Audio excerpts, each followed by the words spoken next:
for the masses. Headline edition, July 8, 1947. The Army Air Forces has announced that a flying disc has been found and is now in the possession of the Army. If the game is rigged, change the game. Game changer.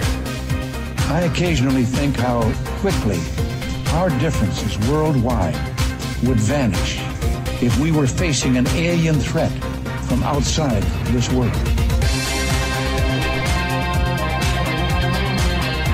This is Fade to Black with your host, Jimmy Church, on the Game Changer Radio Network and KGRA, the Global Radio Alliance. I need your help to get to the year 1985. You're listening to Fade to Black with Jimmy Church on the Game Changer Network. Good evening. How are you? Fade to Black, bespoke radio for the masses. Yeah, man.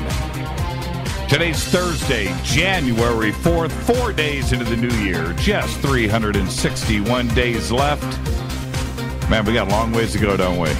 I warned you. We are live from a bunker somewhere in downtown Burbank, California, and I would like to welcome everybody listening all around the world, all across the United States, hither and thither, to and fro, back and forth, up and down, east and west, north and south, far and near. This is Fade to Black for KJCR, the Game Changer Network, and KGRA, the Planet. I am your host, Jimmy Church. What is cracking, everybody? How you doing? It's Fadernight. Open lines all night long. That's right. We've got Jon Rappoport here in his No More Fake News room at the bottom of the hour. And then at the top of the hour tonight, Peter Tagtgren is here of the bands Hypocrisy and Pain. It almost sounds like one band, right? Hypocrisy and Pain. That's actually good. But that's two bands, Hypocrisy and the band Pain, will join us. He is the founder of both bands, lead singer, guitar player, producer. And he's here in Los Angeles right now. He's writing some songs, some music, and he's heading back to Sweden on Saturday. So he is going to join us tonight, and he is a Fadernight. So get ready for that. It's really cool to have, I was talking about this last night on the show, our community, which is united with ufology and conspiracy and the New World Order and everything, awareness and awakening and everything that we do here in this community, right? And the other things that unite us are our music and the arts and film and television and all those things that we like to have fun with on the show. And Peter is part of that. And I had always... One of the things is that the thing is to do a show like this is you be yourself. Just do your thing.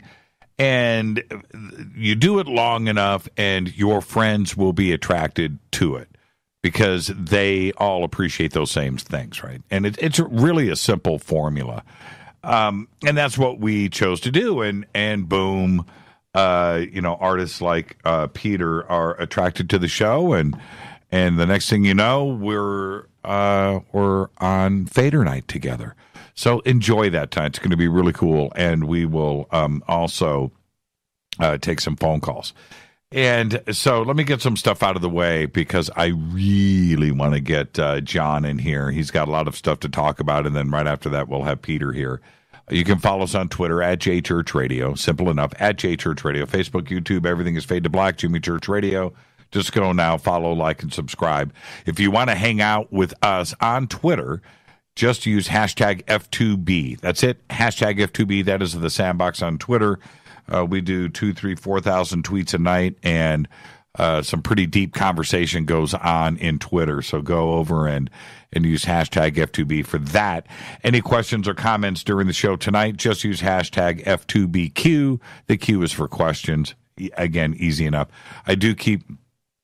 Twitter is always up in front of me, and I try to follow along with it as much as I can. That's why we keep F2BQ, a little bit off to the right there so it doesn't run as fast as everything else, and it'll catch my eye when it moves and pops.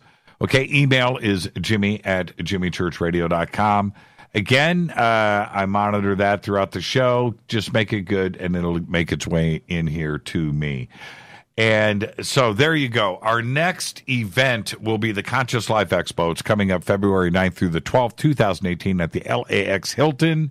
Tickets and info are over at jimmychurchradio.com. You can click on the banner right there, and it'll take you over to their website. Full weekend of speakers, presentations, panels, it's seminars. It's just one of the best weekends in the entire country for consciousness. So come and hang out with all of us. All of our sponsors are going to be there, Fadernight, and it's pretty much a three-day party. When you walk through the door there at the Hilton, you immediately pick up on the vibe, and it's really cool. You just check your attitude at the door and go in and hang out with a bunch of people that are here for Earth and change. Go and check it out. It's just an amazing conference. Also, don't forget to subscribe to our podcast, where we have over 780 archive shows. It's there for you for just $2 a month. Click on the banners over at jimmychurchradio.com. You can also become a Fadernight, and you can do that over in our membership section on the site. You can do whatever you like. You can go from free all the way to the Game Changer, and you can get hats and autographed shirts, and you can get your downloadable archives and all that stuff, and even the bunker cam. Hello to everybody out there right now. Okay? And all of our sponsors, Life Change Tea, GetTheTea.com, River Moon Coffee, New Pharma, Ancient Life Oil, Sacred Skulls, New Mana Food Storage, and Bearing Optics, all sponsors and supporters of this show. Change your life. Help yourself. Go and visit our sponsors. Let's get this show cracking. Happy birthday to today, Rammstein frontman Till Lindemann is 55 years old. Now, it's kind of crazy. It's called synchronicity that tonight we're going to have Peter Tagtgren on the show from Hypocrisy. He's also in a band and produces and writes for Till Lindemann. And there you go. Kind of weird. That's called synchronicity. And you've got to go when the synchronicities happen, right? You go for it. And we'll be talking about Till tonight for sure with Peter when he pops up here. Love Rammstein. Our dead guy's birthday today. I don't have one. How could nobody have died today? There you go. I don't have a dead guy's birthday. OTD. On this day in history. Oh, I didn't. You know what? I'm looking here. I've got notes that are blank. And you know what's interesting about that? Today, in prepping for the show and installing, I tried to install, I'm going to get to this in a second. I tried to install a printer today. And I thought it was going to be simple. So you go out and you get, state of the art. You spend the real money on a real printer instead of trying to go with the budget model. And you go and you do that. And there was a really cool deal. Trading in. So trading in. You're not throwing the old printer in the trash, and that goes into some landfill somewhere. So I did the right thing. The printer won't install. It just wouldn't install. And I would have thought that in 2018, those kind of issues, remember printer drivers and printer cables and all of that, you would have thought that those days were behind us. And I have had printer problems for 5 years. Nothing but printer problems. I just don't get it. And I'm so frustrated with this today, and it really got me to thinking, what if, because we're so dependent now, I don't know how we got here so quickly, but we're so dependent on computers and the internet. All software, the old days of CD-ROMs and popping those into a CD-ROM drive and and loading in your software. Then you had a backup of your software when you needed to reinstall. Now, today, everything is online. If you run into any issues, and you can't jump on, you can't download new software. Everything is up in the cloud now. I'm serious about this. I used to love my closet, my software closet. I'd open it up, and it was like a library where I would have all those software boxes right in a row. And if I had any issues, I went and grabbed the software box, grabbed the CD, reached out, popped it in, done, reinstalled, everything worked like magic. Now, today, it's not that kind of party. And I know it's about pirated software and copying of CDs and all. Now you have to download everything off of the cloud. And these issues that I have right now with this printer today, right, it has something to do with it. But what if everything crashed? What if everything crashed? We have issues with hacking, and that's software and malware. But what if it got darker than that? And in my opinion, easier. What if somebody with some bad intentions had the ability to go and shut off everything? Everything with the chip in it. Everything hooked up to the net. All at once. Yeah, it could happen. And easier than you would think. There is a huge story going around today about the problems with billions of Intel, ARM, and AMD chips. And I have been warning about this for a long time. But let's take this a step further. What if it happened? What if it happened? Let's daydream a little bit. First off, is it possible? Yes, 100%. And it could happen at the speed of light. That's the other thing.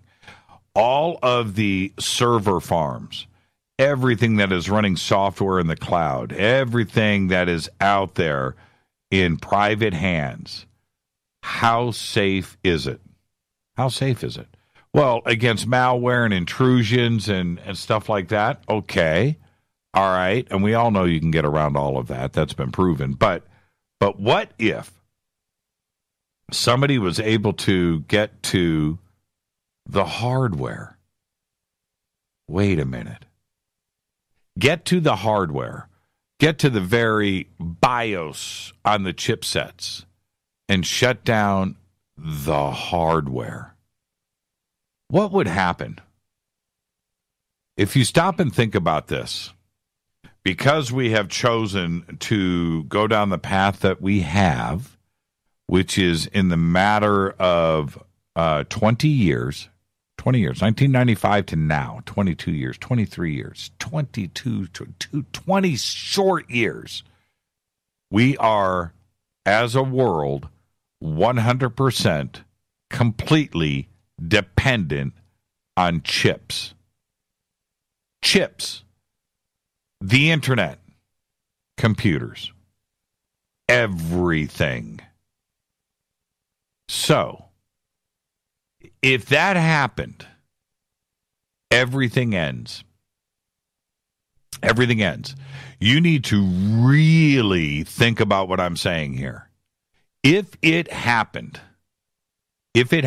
you would wake up. Let's say it happened while you were sleeping. You would wake up in the morning and you would have, first off, no electricity. So you would go downstairs and you would walk up to your coffee machine and fill up the, full of water and go and then go to turn on the coffee and it doesn't turn on. Oh, wow. Something's wrong with my coffee machine. You're going to unplug it and plug it and go, maybe take a look around in your kitchen and see your oven light is not on, your clock, right? And you look over and that's not, my electricity's not on. You don't even know the disaster that has just happened. This is where you are in that moment. This is how your day runs.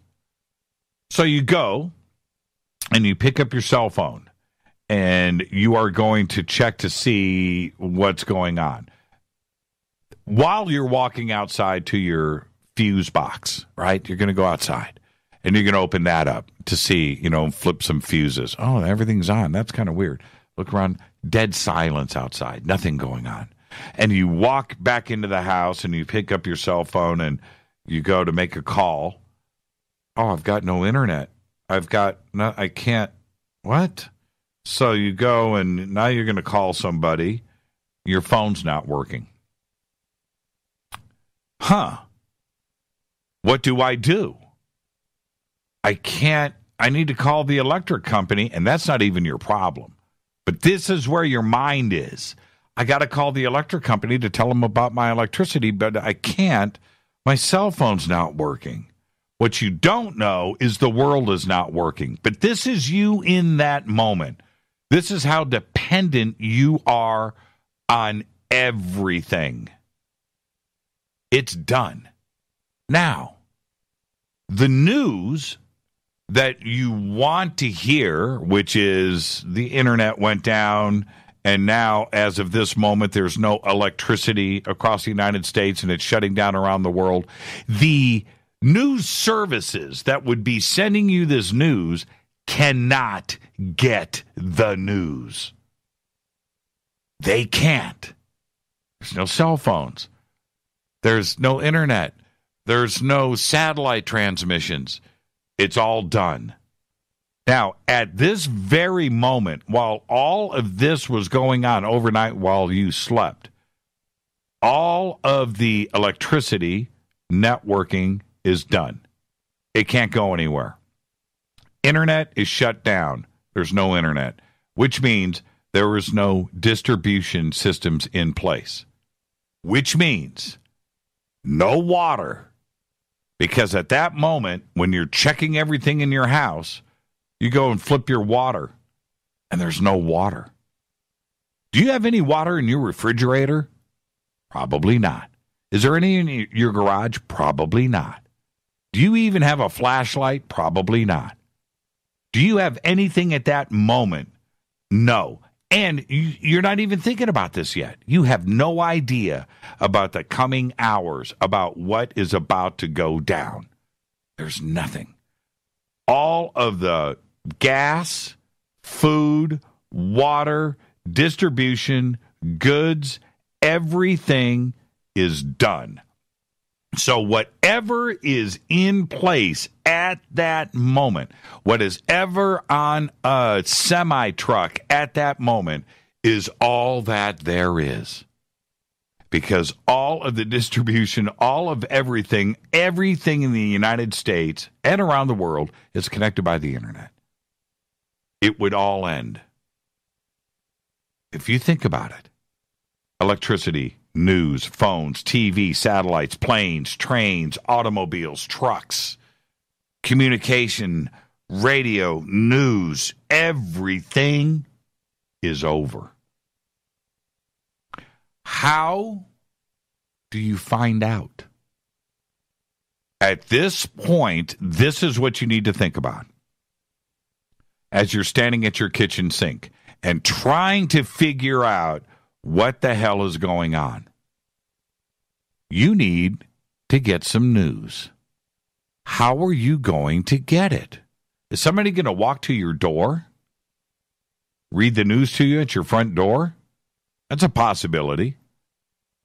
That's really the only way you're going to find out anything, is if somebody says it to you, because you're not going to get it from anywhere. Maybe ever again. So, how do we fix this? How do we fix this? And not to go fear porn here, what I am telling you is we are so 100% dependent on one thing, and you take that one thing away, we're screwed.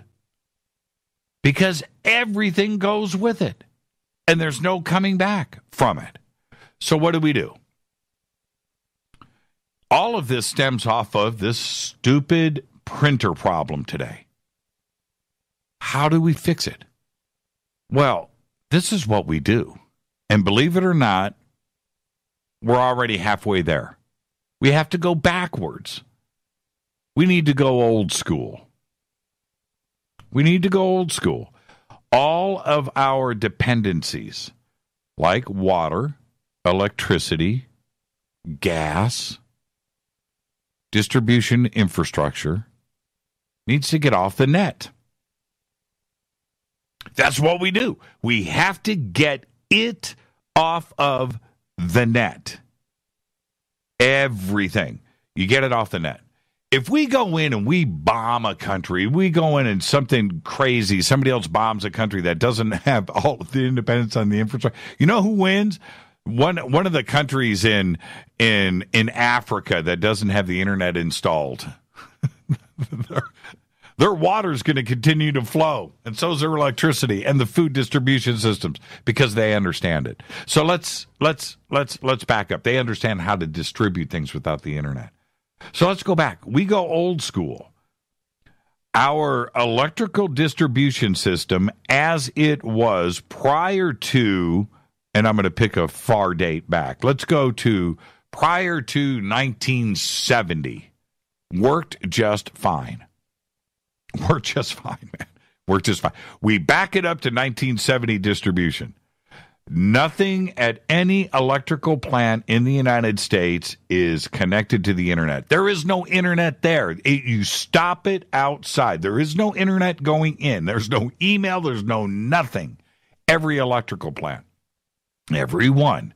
You could have computers on the inside running things. I'll get to that in a second. Just don't have it connected to the internet. As a matter of fact, you don't even have computers with USB ports on it because there you can get some malware in there and stuff through a USB port, right? You do it the human style. That's the last resort of a hacker. And you could still have control systems in place that are run by computers. You just don't have it hooked up to the net if you wanted to do it that way. Or everything is on hardware boxes. You have hardware doing the jobs of what computers are doing today. That's one solution. And I'm serious about this. I would do that first. Well, what about an electrical EMP? Well, an EMP comes whether it's from the sun or from a bomb. You got other issues in play there, not just the EMP or the internet. I'm talking about what if somebody decides to take down chips. Chips control the internet. That's what I'm talking about here. We need to go back to there is something fundamentally wrong that we have done with cell phones. Okay, there are no more, nobody's got a landline going to their house anymore. There's no more hard lines going to a house.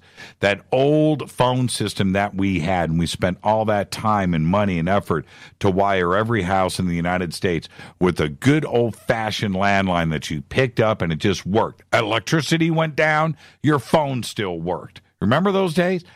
We wouldn't have that now. The dependency on this and the internet, if it goes down, we've got no phones. We've got no mode of communication. The only communication you will have is by speaking. We can't handle that. The other situation is mail. Email's great. It's awesome. But nobody uses mail anymore. There's nothing that comes in your mailbox. It's all junk mail. There's nothing important that comes in a mailbox anymore. We've nearly gotten rid of all of that. The only thing that comes in the mail today that we depend on, believe it or not, is the internet and Amazon and a box at your front door. That will end. It will end. It will be over. The distribution network of Amazon, which owns the world right now, is done. It's over. We need to really think about this. We need to go back old school. We need to go back to another way of the old way of airplanes and trains and when they were talking about this last train crash and why the software updates weren't out there that were on the internet that could have prevented the train. No, you know what? Brakes could have prevented that crash. analog. It's unbelievable. We've gotten so dependent on the internet and chips that if it went dark, it would be over. In a matter of days, the existing food supply would be gone. In a matter of days, the existing water supply would be completely used up. And what do you do? Where do you go? You got to go where the food is. And that would be Central California or Central United States and Texas and Kansas and Nebraska and Oklahoma and Colorado. You know, the farmland. That's where the food is. And you're not going to have food in any cities. That's going to be gone in days. A couple of days, it will be gone. And those out there, and I was thinking about this too. What is the defensive posture, the infrastructure, the plans, the logistics in play if everything went down, the madness that will happen in the central United States, in the Midwest, Iowa, Indiana, Kentucky, all that farmland that is out there where the food is. Think about the millions of people that will be walking and won't be driving because there's not going to be any gas, walking to these places, scrounging for food on the way with no news from anywhere about what is going on. There's going to be no news. Nobody is going to know a thing. Think about that. All the mainstream media that we complain about today, well, you can erase that because they're not going to have anything to broadcast fake news about. There's going to be nothing anywhere. Think about that. All because of that printer today. We've gone too far. The internet is great. It's wonderful. What a tool. There's no question about that. The advancements that we've made. I love smartphones. I love technology. Look at me. I've got blinking lights and things all around me in here, and I just love the TVs hanging on the wall. It's great. Look at this. So I don't appreciate. It's not like I don't appreciate this because I do. But if it all went away, if somebody out there, and they could do it, if somebody really wanted it done, they could pull it off. And it would be a matter of hours before you figured it out. And by that point, it's all too late. There's nothing that you can do. You know, and I thought about this earlier. I'm going to get out of here and get to Jon Rappoport. The night before this thing happens, right? We go to darkness. The night before the darkness happens, you meant to stop and get gas on the way home. Your car's on E. You've got a 32nd of a tank, right? 8 miles left in your tank, whatever, and you parked it in your driveway. Think about that. You'll be walking everywhere. It's a crazy thought, man. It's a crazy thought. We need to go back old school. We go back old school, just a few steps, just a few things. Electricity, our food distribution, our planes, trains, and automobiles. If we think about all of that and get that infrastructure back pre-1970 levels, and if anything goes down, we'll at least be able to get the news. Your phone will work, right? Turn on your radio. Things will still be there. It's just, hey, I'm just saying. It's fade to black. That's what a printer not installing will do for you. It's fade to black. I'll be right back with Jon Rappoport. I'm your host, Jimmy Church, on the Game Changer Network and KGRA, The Planet. Stay with us.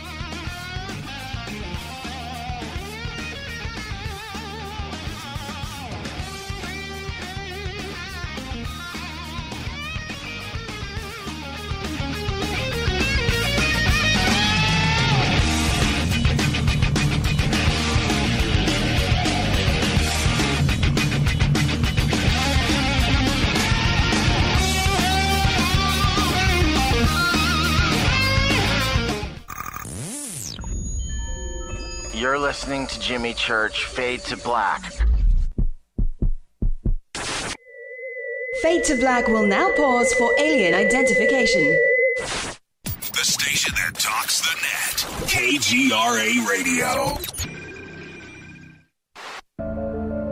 When you take the beans from Central America with dashes of Indonesian and African mixed in and then roast it to the dark side of Fade to Black, you create the ultimate brew of fringe.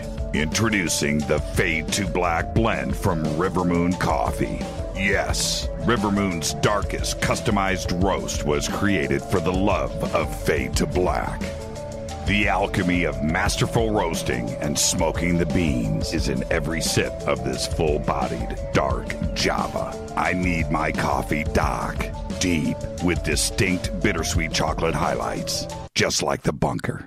Leaning further into the darkness of the roast is Fade to Black blend from River Moon Coffee. Just click on the banner at jimmychurchradio.com and use the promo code F2BBLEND for 15% off of your order today.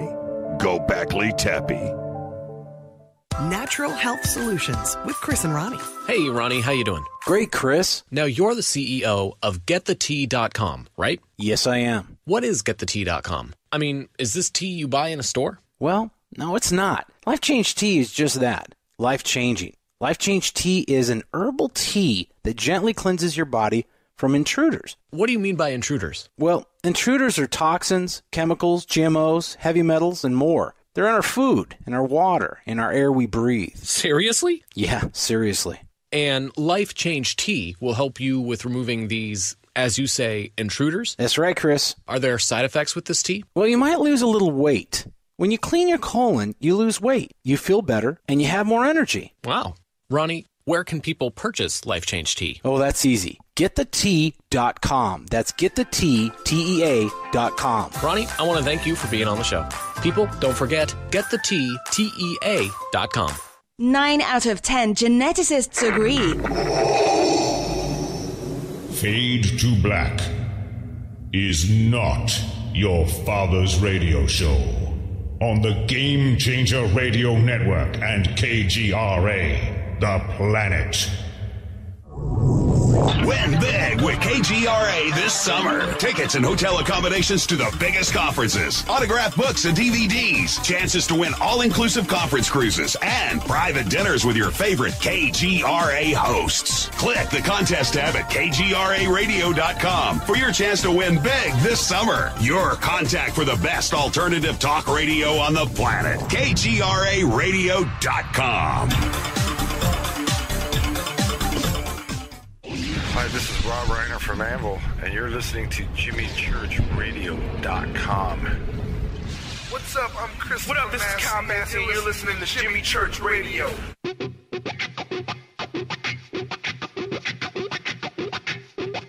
And now, coming to you from the No More Fake Newsroom in deep space, which is the space that we suspect to be true, that the world as it is fed to us every single day by the Ministry of Truth is a lie, a false reality, a movie projected on the screen of our subconscious.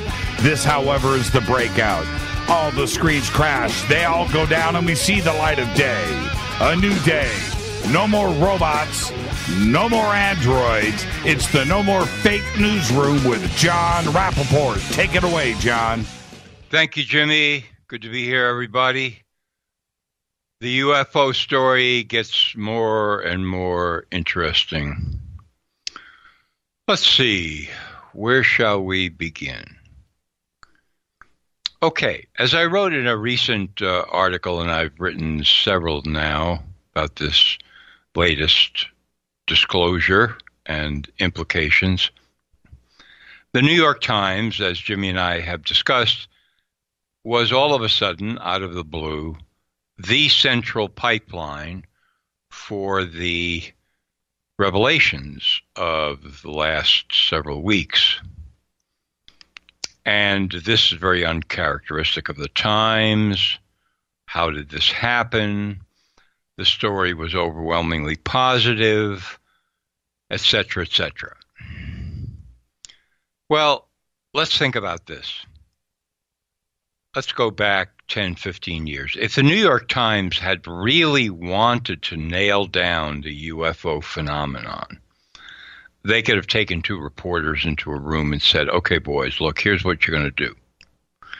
You're going to go out there and research UFO sightings, unexplained flying objects that obviously are not weather balloons and so forth, not hallucinations, real. And you're going to bring back to me 10 bulletproof cases that cannot be possibly refuted. Evidence, the whole works. Whatever it takes. And then we're going to run a front page story and we're going to blow this thing wide open once and for all and establish that UFOs, whatever they are, wherever they come from, however the technology was developed, they're real. And that's the end of that. We're going to nail it down. And we can do that because, as you can see here on my desk, there's 600 books on UFOs. I've got a list of independent UFO researchers. I've read through some of this material. There's more than enough for you boys to go out there and get the story and bring it back, and that'll be the end of that. But of course, they didn't do that, and neither did any major media outlet care enough, was interested enough to do exactly that. Let me take you back to a UFO incident that I wrote about today, just to show you what the level of reporting in major media used to be like. And you can see how incredible the differences are. November 6, 1957, the LA Times has a page one story. Not only is it a page one story, but the main headline, big, black, bold type on page one of the LA Times is mysterious objects viewed in the sky over LA, something like that.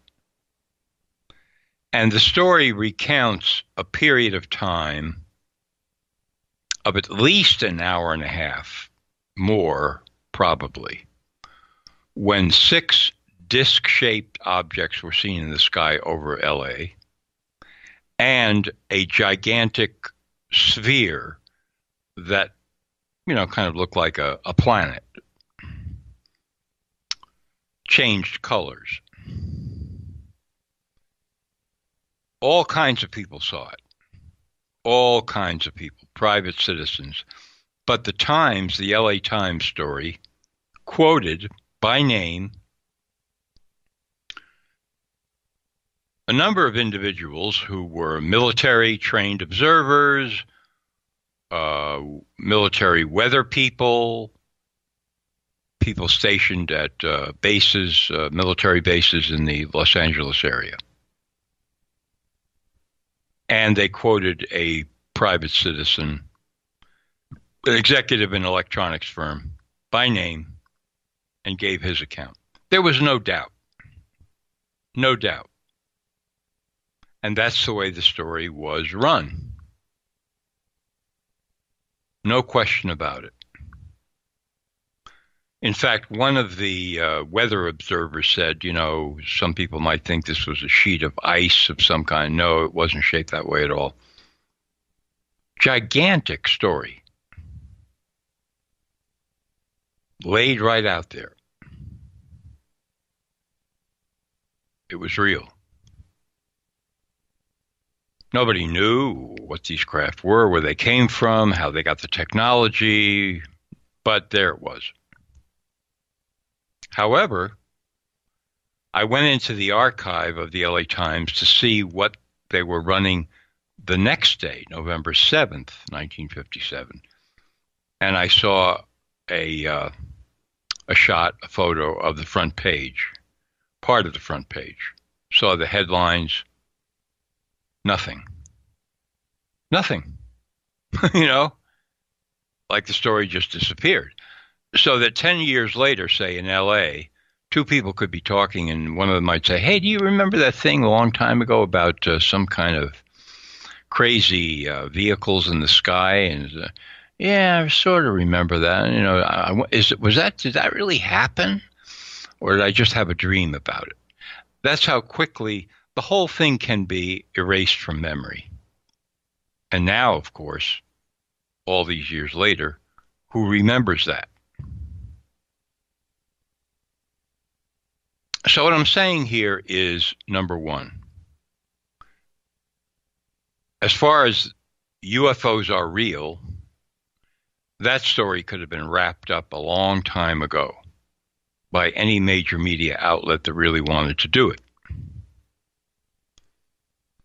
Now, we have Luis Elizondo and several others, government insiders, intelligence agency, ex-intelligence agency people, fairly high level, Pentagon people, etc., who are coalesced in this To the Stars Academy headed up by Tom DeLonge, musician. And they are putting out dribs and drabs about UFO disclosure. Very different from what would have happened if the New York Times had sent out 2 reporters and said, we're going to bring me back 10 bulletproof cases. We're going to put it on the front page. Because now the sources are all, you know, from the government, high circles of the government. Why does that matter? Because we can trace this back in time, this scenario where somebody becomes a spokesperson for UFO disclosure, and they are suddenly being fed information from high-level inside sources. Eventually, they're surrounded by these sources. Take the fairly famous case of Bill Moore. 1980 was when the whole thing was turned upside down, and Moore basically, well, there's several versions of that story, but he basically said, look, I've been working with inside sources inside the U.S. government. They've been working me. They've been feeding me disinformation. But he also said several times, along with actual information. The whole thing became a total mess. He left the UFO scene, disappeared. That's not the only time this kind of thing happened. There's a history of this, where somebody, a private citizen, who on his own is doing some kind of UFO research, is approached by an insider or insiders. That's a whole different scenario, because these insiders are people who are trained to deceive. That's their work. That's what they do at the Pentagon and the CIA and so forth. So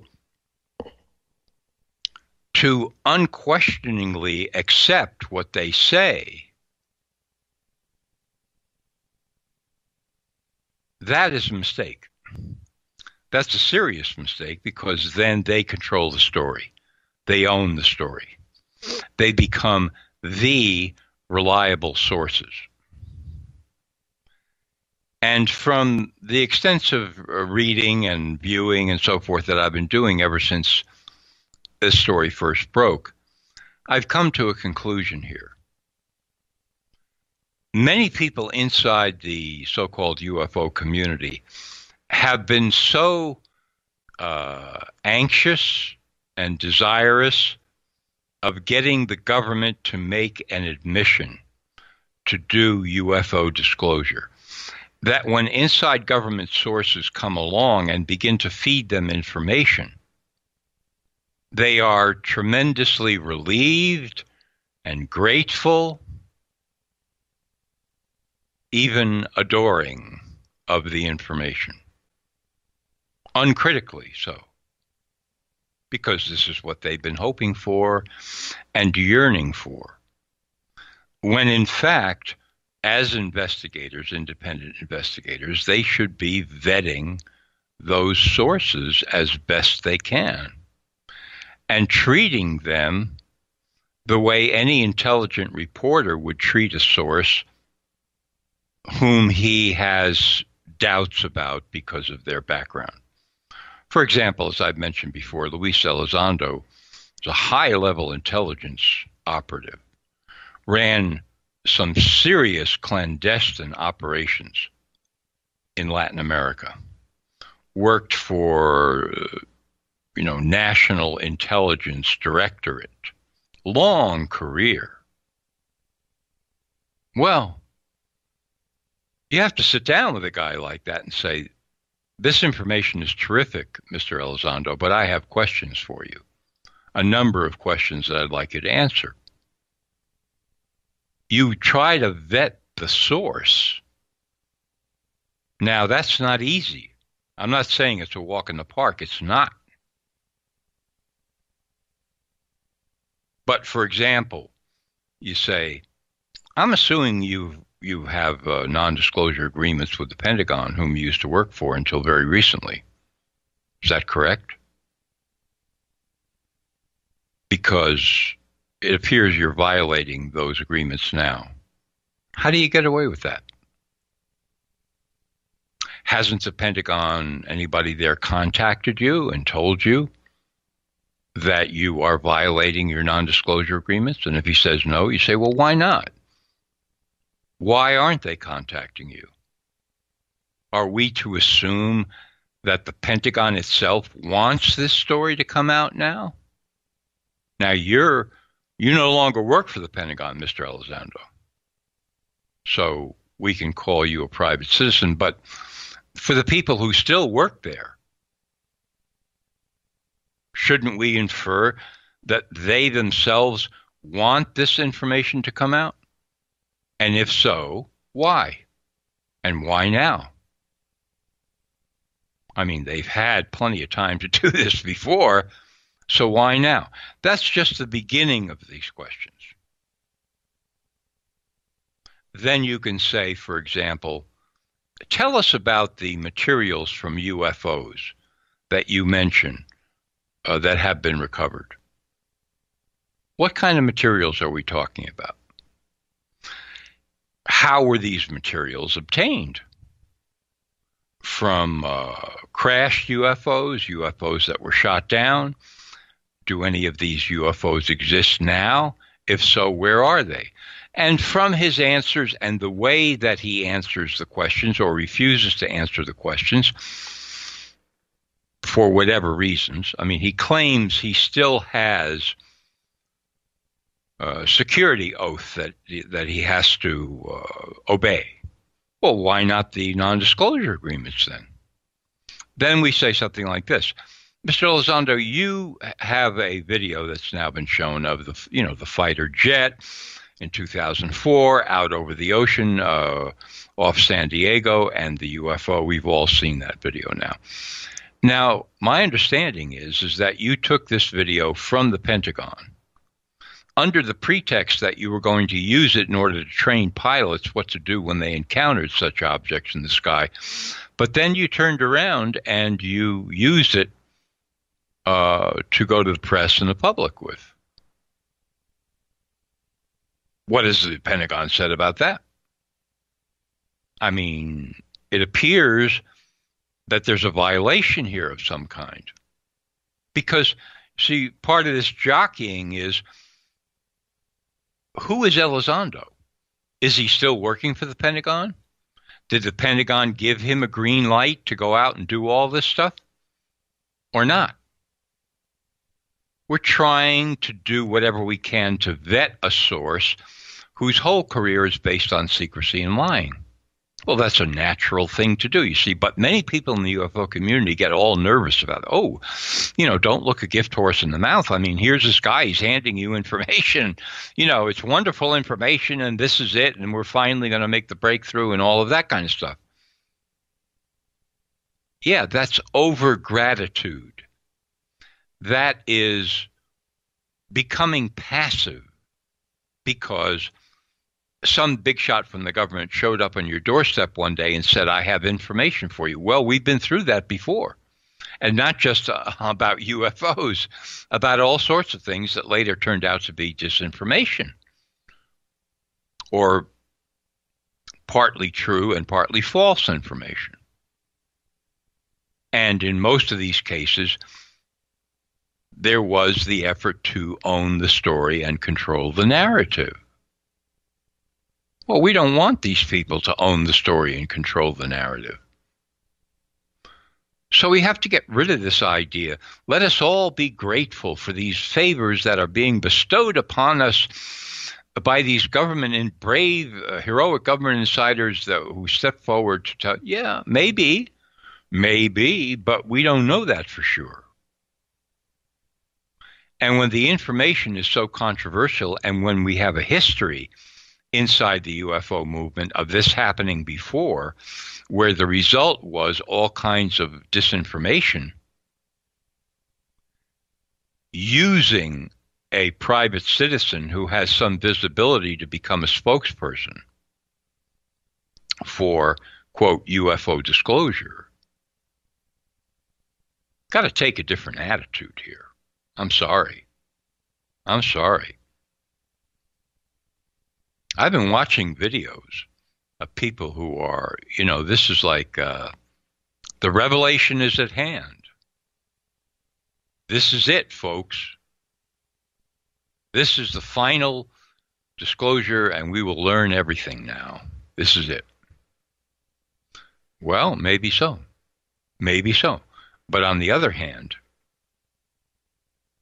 you've got to try to vet these government insider sources. You can't just, take the meal in front of you and just eat it. Now, one of the things that Elizondo says is that part of the project at the Pentagon, the secret program that he headed up, was trying to assess what kind of technology these UFOs possessed. Okay. Well, what standard was being used? In other words, obviously, there was a comparison being done. Well, the United States has the following kind of energy and propulsion technology.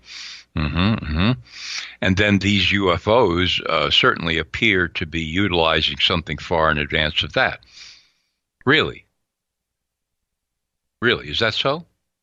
For example, what's been happening for decades out in Palmdale, California, at the Lockheed Skunk Works, where they do highly secret research on aircraft and propulsion systems.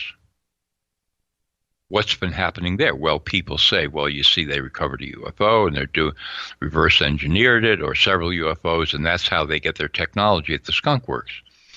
Maybe.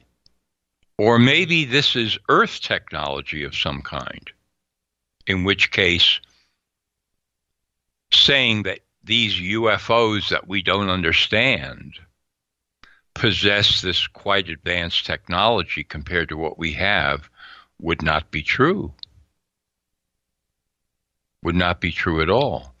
And as it turns out, by chance, one of the To the Stars Academy team members is a guy named Steve Justice. Well, Justice used to be the program director at the Skunk Works in Palmdale, California. So a reasonable question from Mr. Elizondo is, well, have you talked to Steve Justice about whatever technology they've got out there at the Skunk Works? So you have a comparison between that and the so-called UFO technology. Why not talk to Steve Justice? What does he have to say about all this? You probe, you move, this is the kind of thing you do when you interview a source. And this definitely should be done. Absolutely. Now, believe me, I'm not saying that Elizondo is lying from wall to wall, but that's not the point. Because every intelligence operative knows that you put out some truth along with disinformation. That's how you sell it. That's how you sell it quite often. So we have to try to separate the wheat from the chaff here. And I'm very sorry, but that's what I'm seeing in certain key junctures, shall we call it. I'm not going to, try to name names and accuse people, and it's not my intent here. We're seeing this sense of, this is it, it's wonderful, it's finally happening, thank you so much, you government insiders, for stepping forward and revealing everything you know, and I'm sure there's going to be more later, and I'm sure there is. That's not the attitude that we need to have here. These insider sources need to know that they're being vetted as best we can. They're being examined as to whether or not they are reliable sources and what agenda they may have behind whatever they're releasing. They need to know this. Otherwise, they can continue to prey on the UFO community whenever they want to, with whatever information they want to release, however they want to release it, through whatever media, and they can mix lies and truth in whatever the way they want to, because they know that by and large,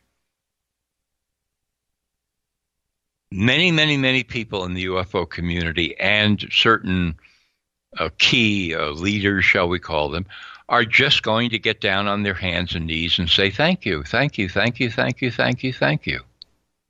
And that will embolden them to do it again, and do it again, and do it again, and do it again. Not good. And that's my report for tonight. Always on point there, John. Now, this is what I want you to think about. I'm going to give you 45 seconds to answer. Crystal Ball says, I'm going to have Luis Elizondo on Fade to Black next week. And the answer to that is, of course I am, right? Okay. And I bring you on the show, and you get one question at Luis. What's that question?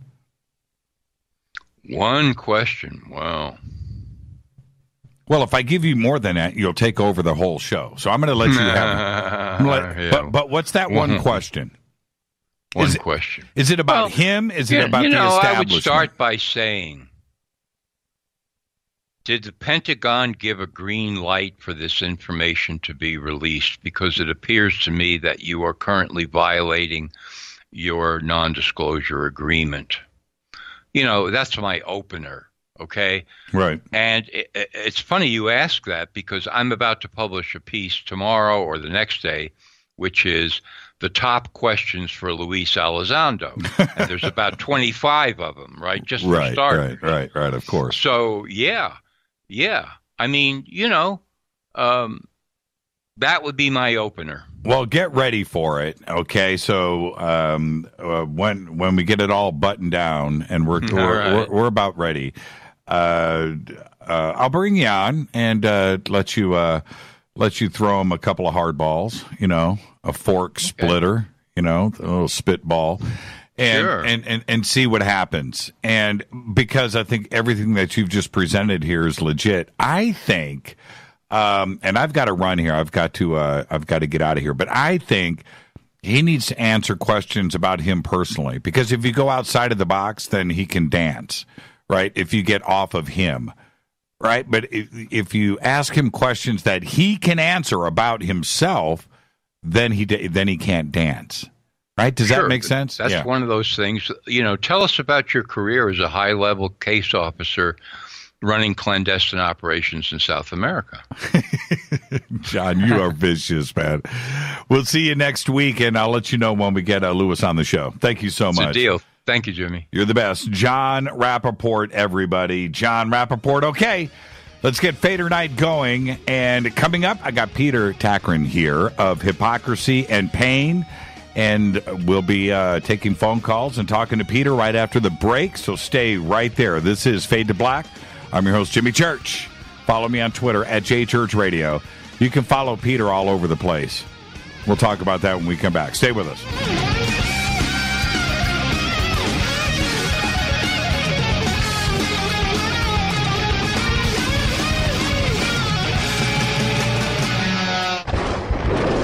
This is Fade to Black with Jimmy Church on the Game Changer Radio Network and KGRA, the Global Radio Alliance.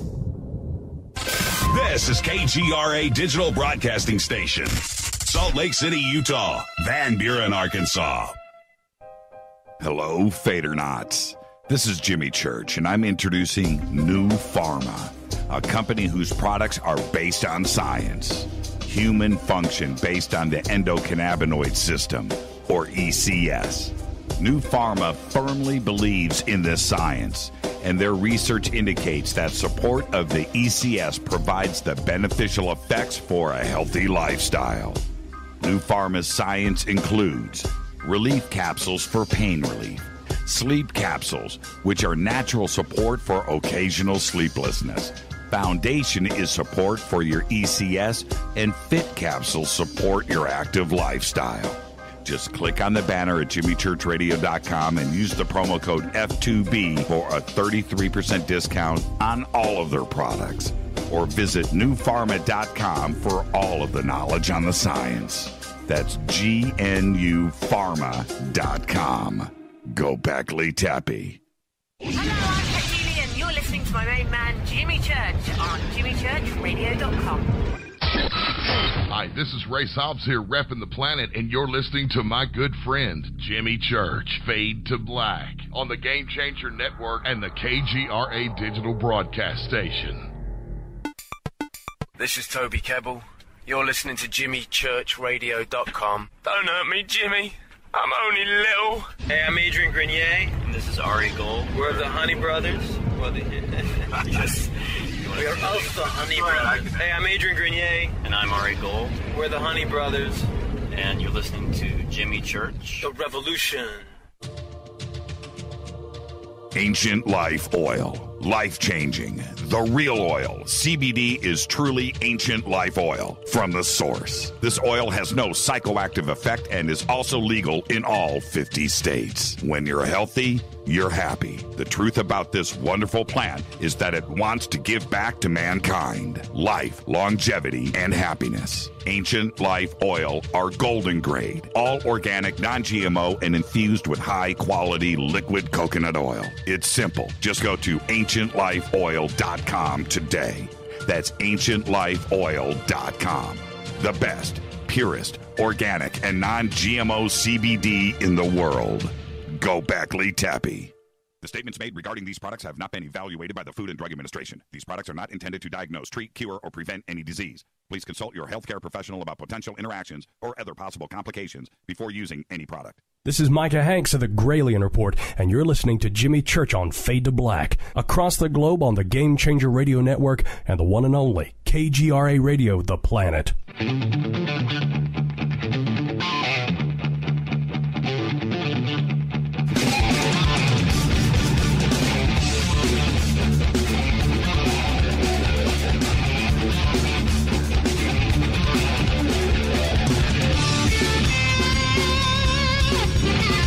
All right, welcome back. Fade to Black.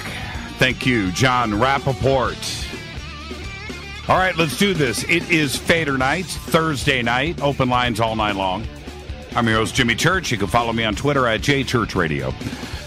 Now, coming up, a very, very special guest here. I have Peter Tagtgren and of the bands Hypocrisy and Pain and others here with us. And before I get into a really long bio for Peter, the amount of bands that he has produced and his influence in the music industry is not only awesome, but his interest in our community is fascinating to me, and it has influenced him in his life, in his music, in his bands, in his production, and his career. And he's also a fan of Fade to Black. And I would like to welcome for the first time here, Peter Tagtgren. Peter, how are you, my friend?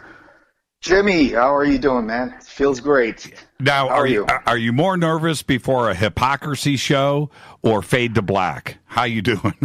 I tell you one thing. It's kind of funny because, when you make an album, you usually go out and do like between 200 and 300 interviews, anything from radio to magazine, TV shows and stuff like that, but since I, mostly almost every day listen to the show, I go out on YouTube and I go on a, let's say, yesterday's show or maybe one for a year ago or something like that, so this feels more like, whoa, this is real, it feels really different, because we're not just here to talk about, your new album and blah, blah, blah, and how did that feel, and, Right. Well, actually, I want to address that for your fans out there. You're here in the States from Sweden writing songs. And your fans out there, myself included, they want to know what the heck is going on. Who are you writing songs for? Is this Hypocrisy? Is this Pain? Is this Lindemann? Is this another side project? You put out that little bit of news, and everybody wants to know who this music is for. Who are you writing for? Yeah, to be honest, I mean, while I'm here right now, I'm actually working together with Michael Van Boel, that also co-produced some Madonna stuff and some Michael Jackson stuff. And I just want to try to find new people, new influences, new things to write, but also, before I went here, I actually wrote 5 new songs of Hypocrisy, and I just felt like my brain was ready to explode, so I needed to get out again, to, new country, new impressions, you hear things in the radio when you go with an Uber to wherever you go and things like that. It's just new impressions and stuff like that, so it's like recharging, I would say, Well, now let's talk about your writing. If you go back to the original Hypocrisy albums, you went through a few stages, not only in production and songwriting, but then this alien UFO message came in, with your album. I mean, album wide, right? It was songs and video, and suddenly there was this turn for you. What happened? Yeah. What happened?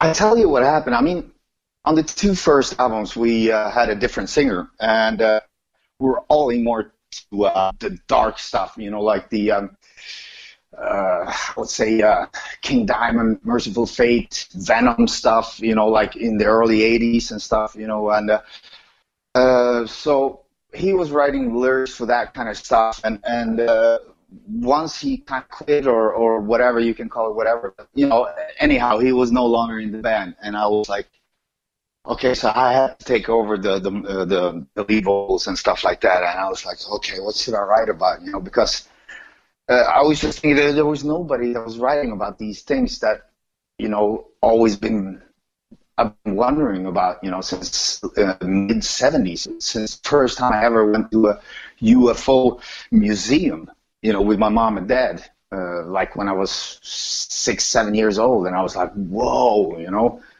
And then after that, seeing the movie Fire in the Sky and things like that, and hearing Bill Cooper talking about things, and you're just going, whoa, what is this? And it was the same time as X-Files came in the mid-90s, and I was just like, okay, so the album after that, coming from Osculum Obscenum, you go straight into Fourth Dimension. Well, suddenly the music also changed because I found a keyboard in the studio, and I started moving on with that one, and all suddenly it got more darker, doomier, and more, I don't know, melancholy kind of metal. It's hard to explain, but finally I found somewhere where I could put in all these things that I always fantasized about.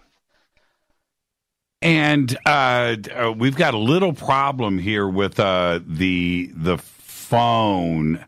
I'm going to try to figure out a way to make this happen. And so anyway, let's continue now, and then we'll take things down to the break. Yeah. But you mentioned Bill Cooper. Yeah. And so you started to really get into ufology and aliens, but did you see anything in the sky? Have you made contact? No, that's the thing, you know. I never did, and, you know, I've always been dreaming about it. And I remember once my dad told me in the older years, he's like, yeah, your grandmother and my sister, they went out on I don't know, they were going somewhere in the car. And all suddenly this light started chasing them. This was like in 85 or 86, like that. And, you know, my father's sister, she was driving for her life, and my grandma sitting beside screaming, you know, and this was kind of not attacking, but, you know, doing loops over them and things like that. They don't know what it was. It was just lights and stuff like that. And later on, I found out my grandma always had that stuff when she was a kid. She told my dad, you know, she's been seeing stuff in the sky and things like that. And I was like, whoa, could it be genetic? Am I next? You know, but no, it never happened.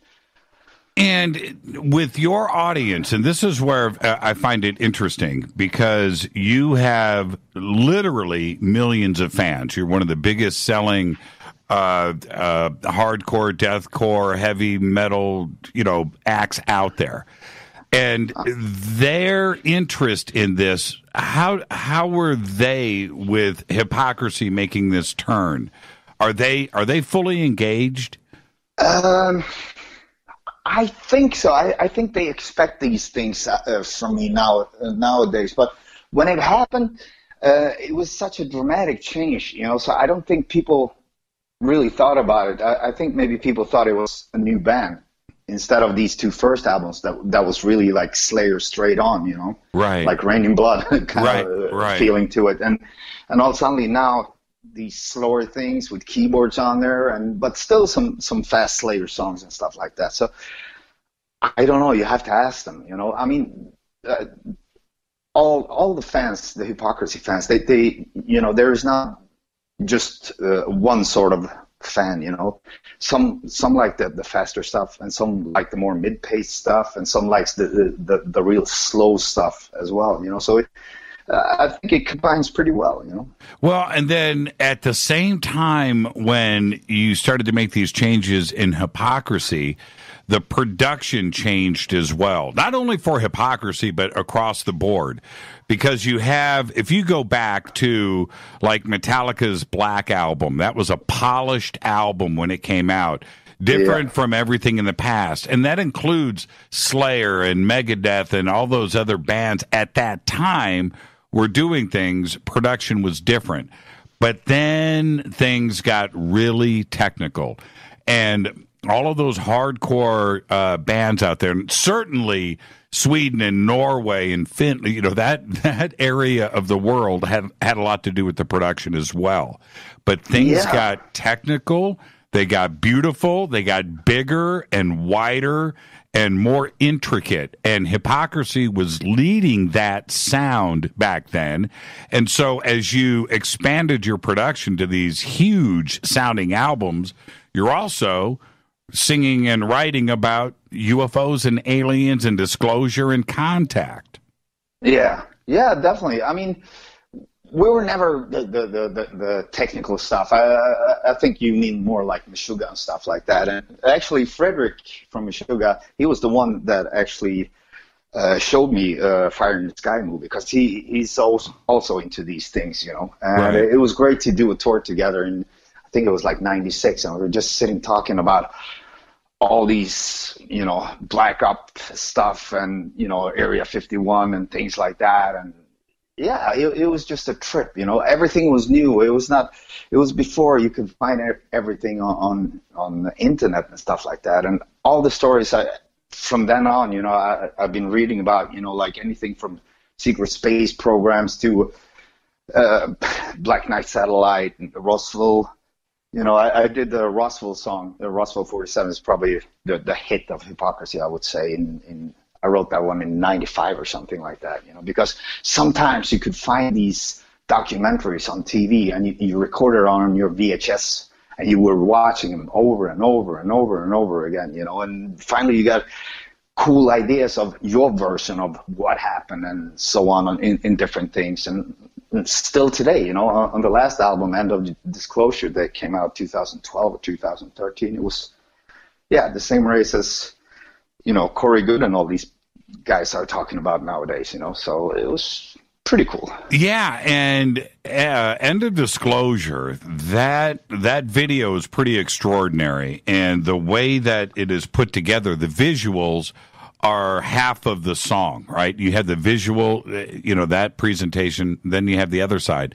But you were, the song is called End of Disclosure, right? Yeah. And so you are doing your part for this disclosure message, and then at the end of December, as you know, Tom DeLonge does his thing on December 16th with Disclosure. But you were doing this years before Tom as well. But but I'm just thinking, can I stop you right there? Sure. I mean, was it really Tom's from him that what they released from the flights and stuff like that? Was it because of him, or was it just because it needed to happen? Right. Exactly. You know what I'm saying? Right. And do you feel, that's my question back to you, do you Peter. have proof that he was the one who made sure that got publicized, Well, do you have that? No. Nobody really knows what is going on. Nobody does. Going out there, But there's a lot of threats that's sticking out from left and right, and some people are pushing here and some people are pushing there, and you never know. Is it disclosure for you? Is it the disclosure that you wrote about? For me, I think it's a part of a partial disclosure in my world. I think it's, baby steps, kind of thing, Or maybe it could be a false flag. Yeah, it could be. It could be. I have no clue. But this is what I love about this. Your mind can take you anywhere in this, I meant to tell you before I move on. Today is Till Lindemann's birthday. Exactly. 55. Can you believe it? I tell you, this man, he's like in his early 20s in his mind. He's the funniest guy ever, and he's everywhere when we sit in the studio. And we're like, when he comes up with these crazy lyrics, and he's like, can I really say this? Yeah, do it.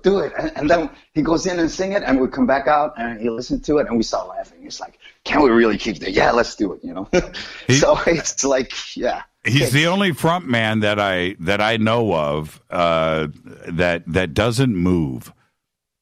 Right? That's it. He's in one spot on the stage, and I don't know, man. He can be everywhere. Well, he can, but he's not running like David Lee Roth. Right?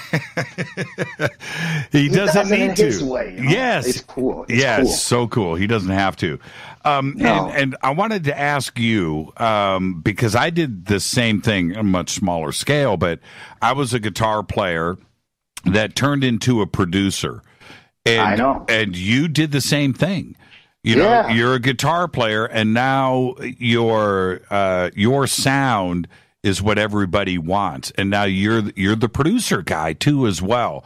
What's more creative for you? Is it songwriting, and is it the singing part? Is it playing guitar, or is it producing for other bands? I think I need all of those things in my life to be productive in all these fields. So it's like, if you sit and write a song or an album and things like that, and you're producing it, you perform all the instruments and stuff like that, and you're really blowing your mind on this. And then when you're done, it's like after an orgasm, you just want to take a cigarette and lay back, and then you start jonesing to go out and play in front of people. Right. That you really want to see their reactions on the new songs and things like that, And now, I wanted to ask you a couple of technical things. And again, thank you for taking the time. And I know you've got to get on a plane here very, very soon. But in the band with the band Pain, the song "Shut Your Mouth" in that video, which is an alien. It's a contact video. It's a video about contact. Yeah, exactly. It's like Close Encounter of the Fourth Kind. You know? It's exactly. It comes into my kitchen, you know. And now the reptilian, the ET that is in the video, the special effects are off the charts great. How did you pull that off? How did his mouth? How did you do that? It is unbelievably fun to watch. I know this is back in 2001, I think, you know, and actually, I really can't take any credit for it, you know, because it was the director who came up with the idea. His name was Mika Delica, and he was pretty famous in Sweden. He was doing a lot of videos for, you know, like Max Martin and things like that a little bit, you know, and he came up with this idea, and he said he knew this guy who can make a mask, you know, and it's like the jar and the mouth is one piece, and then the rest is another piece. The only thing that's really made in the computer on that is when he blinks his eyes, you know. Right. Other than that, it's like it's real latex mask that they glued on his face. It's real. It looks real. Yeah, it is. And then some baby oil on top of it, so it makes it really shiny and alive, like they used on Alien, you know. Now, at the end of the video, and for everybody out there that hasn't seen it, go and watch it. We'll put up the links for it because it's a great video. But at the end of the video, because it's a serious video, right? And it's you, it's starring you, and you're up in front of the judges. I don't want to give it away. Everybody needs to go and watch it. So it's all serious. But then at the end of the video, you and our ET friend get in a fight over milk. Now, it was just to break off the whole seriousness in it, just to, you know. Yeah, it was a smart move from the director, I think. You know, so just to break the ice, kind of thing. You know, that was the director's idea. Yeah. The whole thing is his idea. I can't take any credit for it. You know, it was when he presented this idea, I just went, yes. You know, let's do it.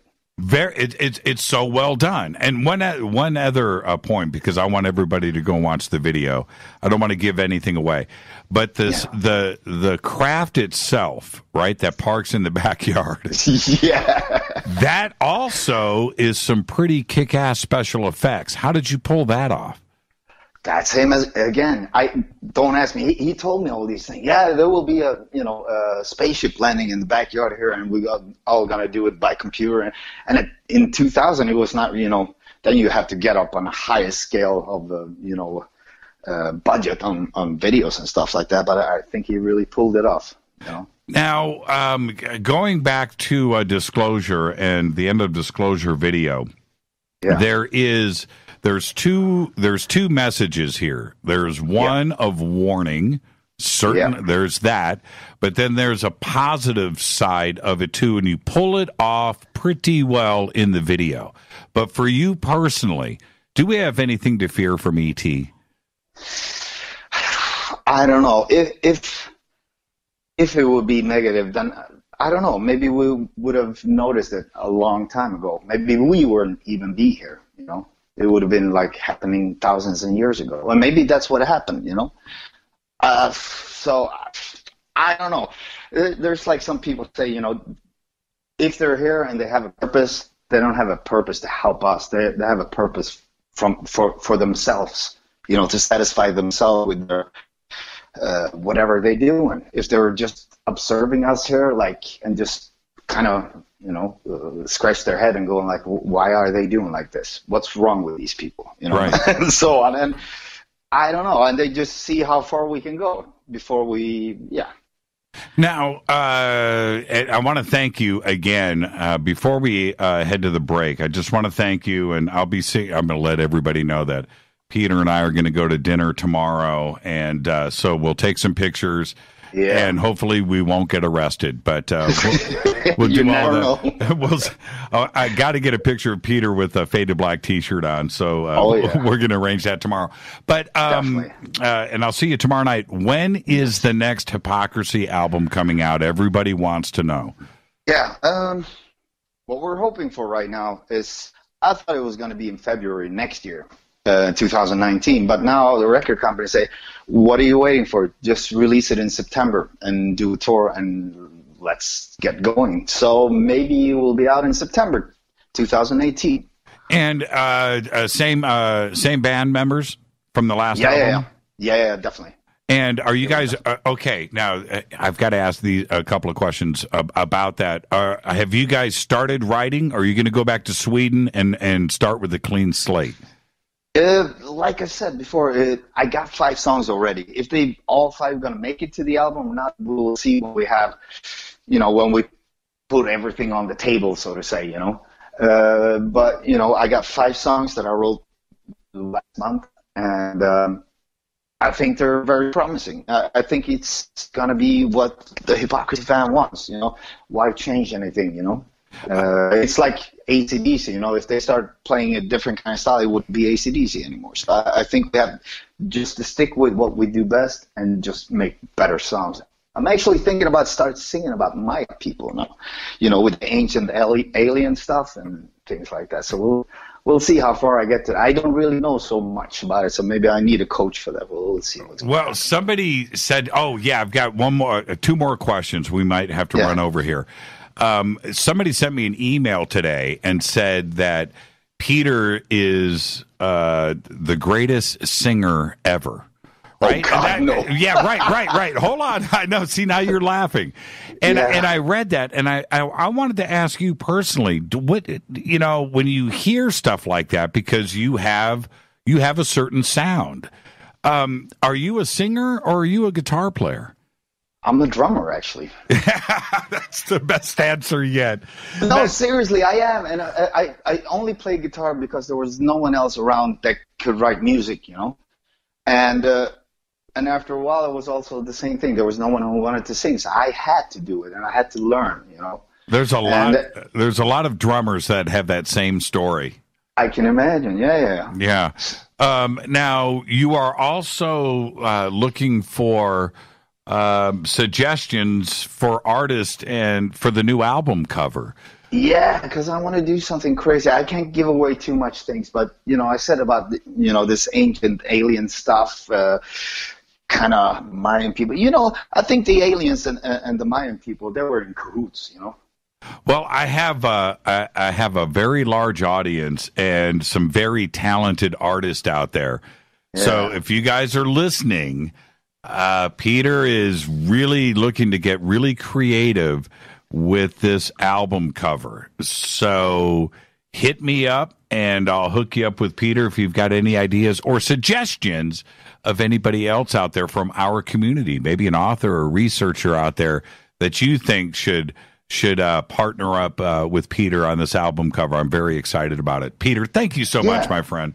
Hey, thank you, and we will stay posted, and I'll give you updates, how it goes, everything. And we'll see you tomorrow night, and also, everybody, Peter has agreed to wear a Fade to Black shirt in the next video.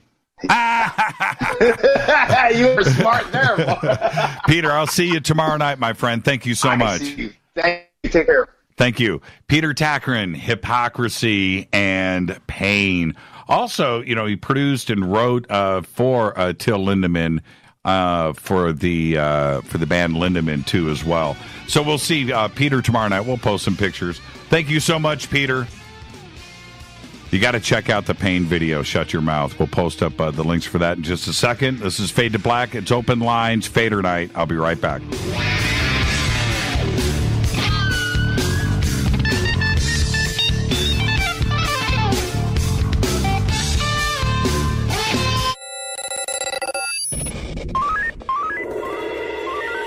Way out here, we listen to Jimmy Church. You're listening to Fade to Black. Always on the edge of the hottest alternative talk. Jimmy Church with Fade to Black. KGRARadio.com. ¿Qué tal, mis amigos? Yo soy Mario Carson, el tiburón, y los invito para que escuchen a mi buen amigo Jimmy Church Radio. ¡Claro que sí!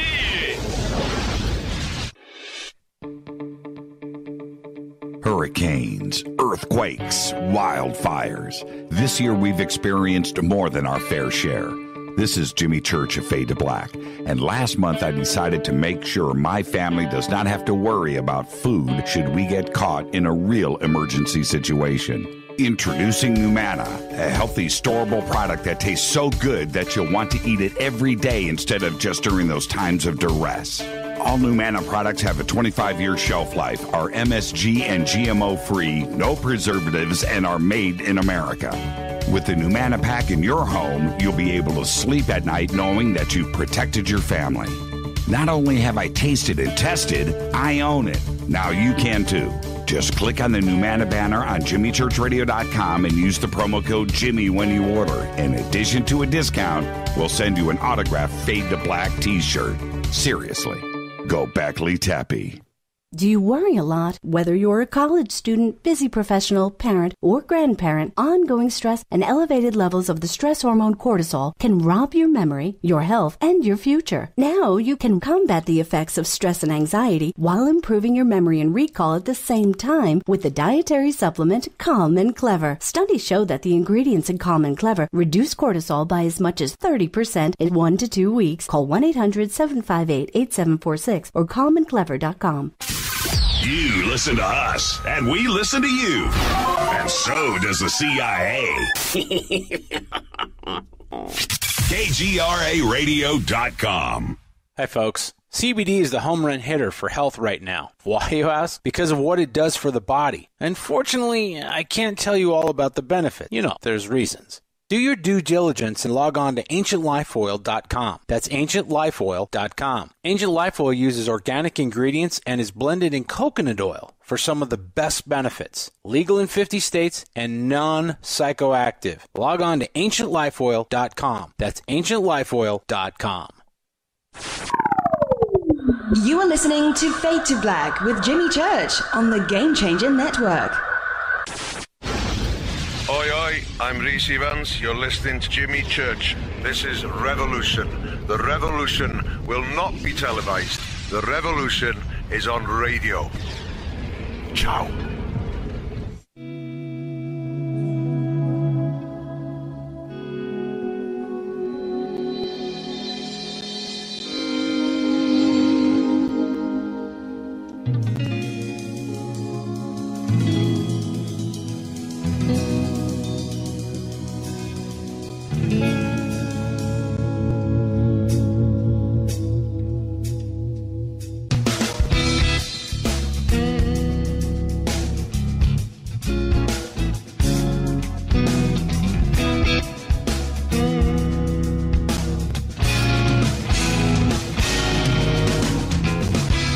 All right, welcome back. Fade to Black. I'm your host, Jimmy Church. Thank you, Peter Tagtgren. Wow. What a great conversation. Wanted to keep it going longer, but the point is we're going to have Peter on the show in the future where, we're going to, line it up and get it all set up. I was talking to him yesterday. I said, man, I'm going to get you on Fadernight tomorrow night. And it was just so funny. His response back was, can I say hello to the Fadernauts? I'm like, dude, you are fully engaged. So thank you so much for that. And you've got to check out his videos and all the stuff from Hypocrisy and Pain. And just a very, very, very talented. I don't know. And if you're on hold, stay right there. We're opening up the phone lines, 323-825-5045 or 323-275-9695. I'm being serious about what happened with the production of music it went beyond heavy metal into the hardcore and the deathcore and the things that were going on around the world in this underground where the production of stuff went to another level. Just amazing orchestral, wide, complex productions. And Peter is one of the biggest influences of that. You have to go and you can listen to the progression of how these sounds and the way that the production started to develop in the mid-'90s there to what it is today. Hypocrisy is just an amazing band to listen to. There's a reason why they're one of the most successful out there. And then this entire contact alien side of things and the message, it's just incredible. It's fun to watch, and it's even better to listen to. So thank you, Peter, for that. And we'll see you tomorrow night for dinner and drinks. And there you go. Okay. 323-825-5045 or 323-275-9695. Let's go to the phones. Hi, you're live on Fade to Black. Who's calling? Hey, Jimmy, can you hear me? Yeah, I got you. Hey, Jimmy, it's Kevin from near St. Louis. Hey, Kevin from near St. Louis. How are you, man? Yeah. Hey, first off, you told me to call in after I did a float tank. I did do one finally. Okay. You did a float tank. I want to hear about this. How was it? I got to admit, it wasn't quite as awesome as I was expecting. I was hoping to really trip out. I was in there for an hour and a half, and Joe Rogan says after 20 minutes you can, but I'm sorry, that's my son. That's okay. E.T. He's got a cough. I'm sorry, but he's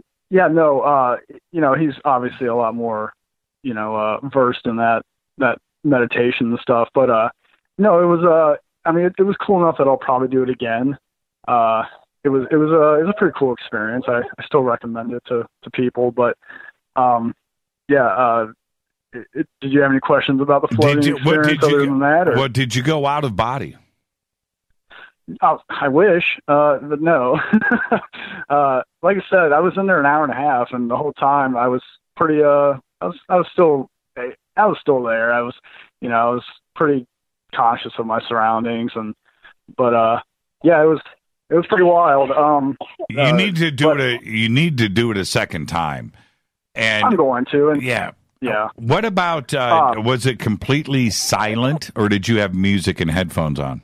I did the pure sensory deprivation, but even then, it's not true sensory deprivation. I mean, you still hear water droplets, and you still kind of bump into the walls. And they do have a bigger tank I'm going to do next time. That way, I don't hit the walls because I'm tall and stuff. But I'm definitely going to do it at least a second time, and I think I'll like that more. But of course, I really want to talk about, the disclosure stuff. I back in earlier last year, I discovered that there was no Secret Machines group on Facebook, which, I was kind of surprised by. So I went ahead and started one. And of course, it was real modest, like I added my 10 friends I have. And it's grown to 300 members, in the last year, and we got some big names. I got Bill Cooper. He's a member on there. He's active on the post. Peter Lavenda has even commented back to me on there. I got Alejandro Rojas. He's on there. Oh, I'm sorry. Chris Bledsoe. Do you know who that is? No. He's that guy he's good friends with Jim Semivan, who's a CIA guy working with Tom. Right. And he's also good friends with Grant Cameron. He's on there. Grant Cameron's even on there. But so if you get a chance, Jimmy, look up Secret Machines on Facebook. We'd love to have you. Yeah, I'll go check it out. So what do you think about your poor son? He doesn't want you on the phone. Yeah, he always seems to do, so I'm on the phone. Yeah, my both of my daughters did the same thing, man. When that phone rang, suddenly they wanted attention. Before that, it was all good, but if I got on the phone... Yeah, he was quiet until this. But no, what were you saying, though? Do you think that this is disclosure? Well, I mean, it is disclosure. It's just not, it's not the epic grand disclosure we all dream about. But yeah, I mean, it is a disclosure. Just the stuff about Bigelow, having retrieved hardware. I mean, I think that's amazing, and I don't know why it's not an even bigger story. I mean, even my friends don't seem to care. It's like, wow, like, right. I don't. Can you explain them? I mean, I know. Why is this not blowing up? Why do people not care? I know exactly. But I think 2018. And hey, Kevin, go take care of your son. But thank you for the phone call. And I think that 2018 is going to be a big year because we can't go backwards. That's the thing. From this point forward, nothing can be taken away from us. However we want to look at it. I think Jon Rappoport had some really, really good points tonight about there's partial truths here. Is it 100% spot on the money? Factual? We don't know that. But you have to have your guard up with that aspect of it. You know, he brought up William Moore, that part of it too as well. And you can go back to Bill Doty and Paul Benowitz and all of the other stuff where it was pure disinfo. Tied in with some real stuff too as well. Let's go back to the phones. Hi, you're live on Fade to Black. Who's calling? Jimmy Church. This is Mike and Cindy up here in the Adirondack. Hi, Jimmy. Hi, Mike and Cindy. How are you guys? Well, we're doing good. Listen, we heard the beginning of your show, and you know, Cindy and I both have a background in. Well, we both worked for FEMA at one time, and there's a couple of tips that you guys could probably use out on the West Coast that we don't necessarily need here. We're facing a winter storm right now, the like we haven't probably seen in 100 years. You've probably read about it. Shut down pretty much the whole East Coast. Right. So we got a couple tips for you guys out there on the West Coast. I mean, you guys are waiting for a while. You already had the wildfires, right? Yep. I mean, was it Tom's fire? The big one? That was the big one. But what were my point was at the beginning of the show is what if all the chips went down? You know, what if everything went down? So what would your tips be for that? What's tip number one? Well, the big one is to have a couple of days worth of groceries in your pantry. Got to. The big one. Yep. Food and water. Yeah. That's the big one, obviously, and maybe a couple extra rolls of toilet paper. And electricity will come on sooner or later. The FEMA recommends 10 days for everybody, and that's because of the world that we live in. It's very unpredictable. So 10 days is kind of like a minimum, and that's everybody can do that. That's the whole idea. The emergency preparedness doesn't work unless everybody does a little bit. If one person does a lot and nobody does anything, you're going to have a lot of people knocking on your door. You know what I'm saying? Mm-hmm. And what's your second tip? Well, the next thing is water, especially for you guys in California. There's a couple of really basic tools that you should have. One of them is a crowbar, a pinch bar. Another is maybe a piece of rope with a pulley on the end of it. A couple of maybe a hydraulic jack. These are tools that come in very handy during or in the aftermath of an earthquake. One of the first things that you're going to lose is water.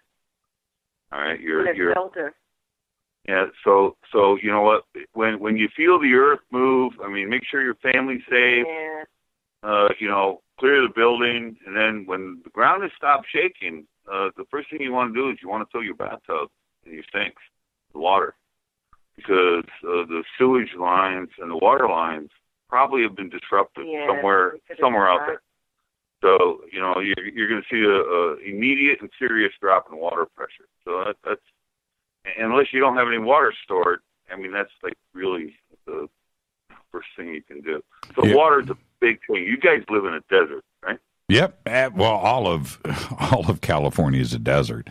But yeah, you're absolutely right. And those, I hope that people listen to that when they talk about earthquake preparedness out here. They always mention filling up your bathtub as quick as possible, right? And your water heater is now, you know, full of water. So don't go and start using it up, because that is your water source if you don't have anything, you know, in your garage or saved.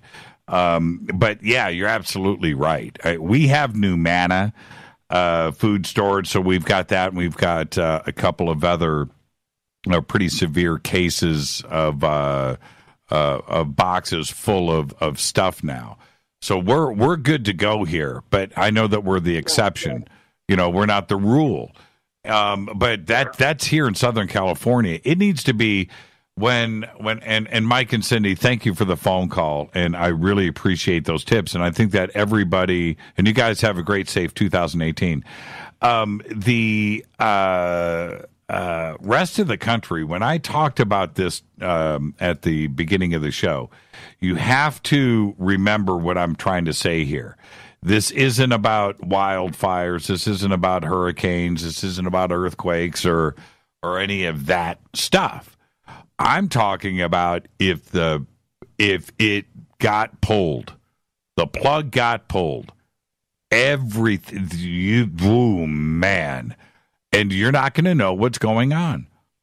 You are simply not going to know. And all of the news that is on the backside of that isn't going to get to the news sources that normally distribute the news because it's all shut off. All of it. Now, I'm going to talk more about solutions a little bit later in the show and things that you may not have actually thought about this. Let's go back to the phones. Hi, you're live on Fade to Black. Who's calling?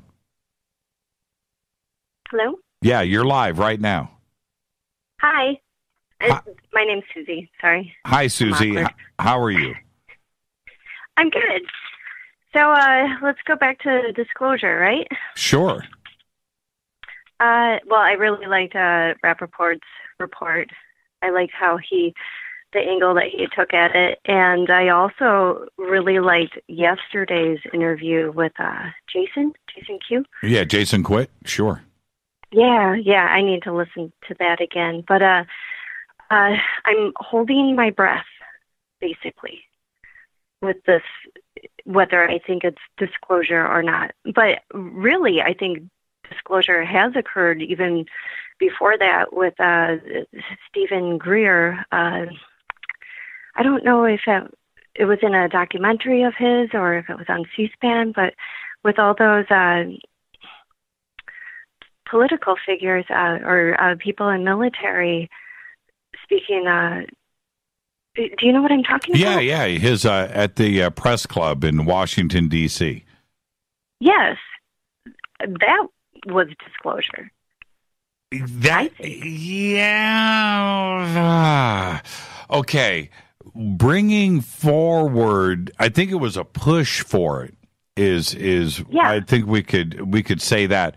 Bringing forward those types of witnesses and employees, military and so forth, bringing them forward to speak out about the subject was important.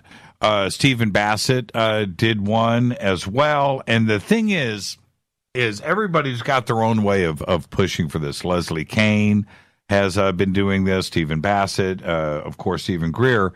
Everybody had their own approach to it.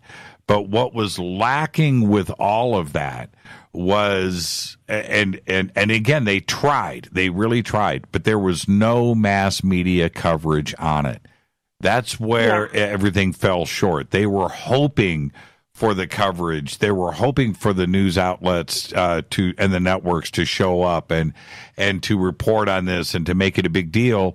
And it just fizzled for us. Each one, it was big leading up to it, but then it just kind of went away. That's the difference with what happened with DeLong in the New York Times. I guess when the mass media coverage begins, that's when I get nervous. Because just like but that's John what we want. But that's what we want, though. Yeah. That's and Susie, you bring up one of the most interesting points that we can have on this subject, and it's this: our community, our community. What we have always wanted was recognition. We've all wanted the mass media to come in and get behind us and talk about this. And that's what we've wanted. Now we finally get it. And then we go, well, man, but the mass media is behind this. So now we need to be suspect. And it's like, wait a minute. It's what we want. It's what you wanted. So now we can't go backwards on that and suddenly question everything. Yeah. I think what we want is truth. And, whether there's a filter with that or what exactly, that I guess that's where my hesitancy is. But, I'm on board with you. Yeah, and we can't be hesitant. And Susie, thank you for the phone call. You're welcome, and have a wonderful evening. Yeah, you too. And because those are the best points that we can make. And we it's not that. Listen to me. I'm being very direct. It's not that our community needs to trust the mass media. It's not that we need to make sure that they are accurate. It's that we have to not question where they're getting. No, it's not about any of that. What it is about is that the other part of the world that is outside of our community, and I'm talking about the other 7 billion people out there that are now exposed to this through the mass media that were not exposed to it before. Let's make that perfectly clear here. That's what is most important. That's the disclosure part of this that is truly disclosure. Whether it's what our community wanted or how you felt disclosure was going to be, or if you were let down or not, think about the rest of the world that was exposed to us. The demographics that go through the BBC. Think about that. RT, MSNBC, CNN, Fox, Sky News. All of the Al Jazeera, all of the mainstream media news outlets around the world covered this story. Okay, their demographics are all separate, and they overlap, but they're all separate. They have their own audiences. That's who was exposed to this. That is what is most important here. Let's go to the phones. Hi, you're live on Fade to Black. Who's calling? You're live.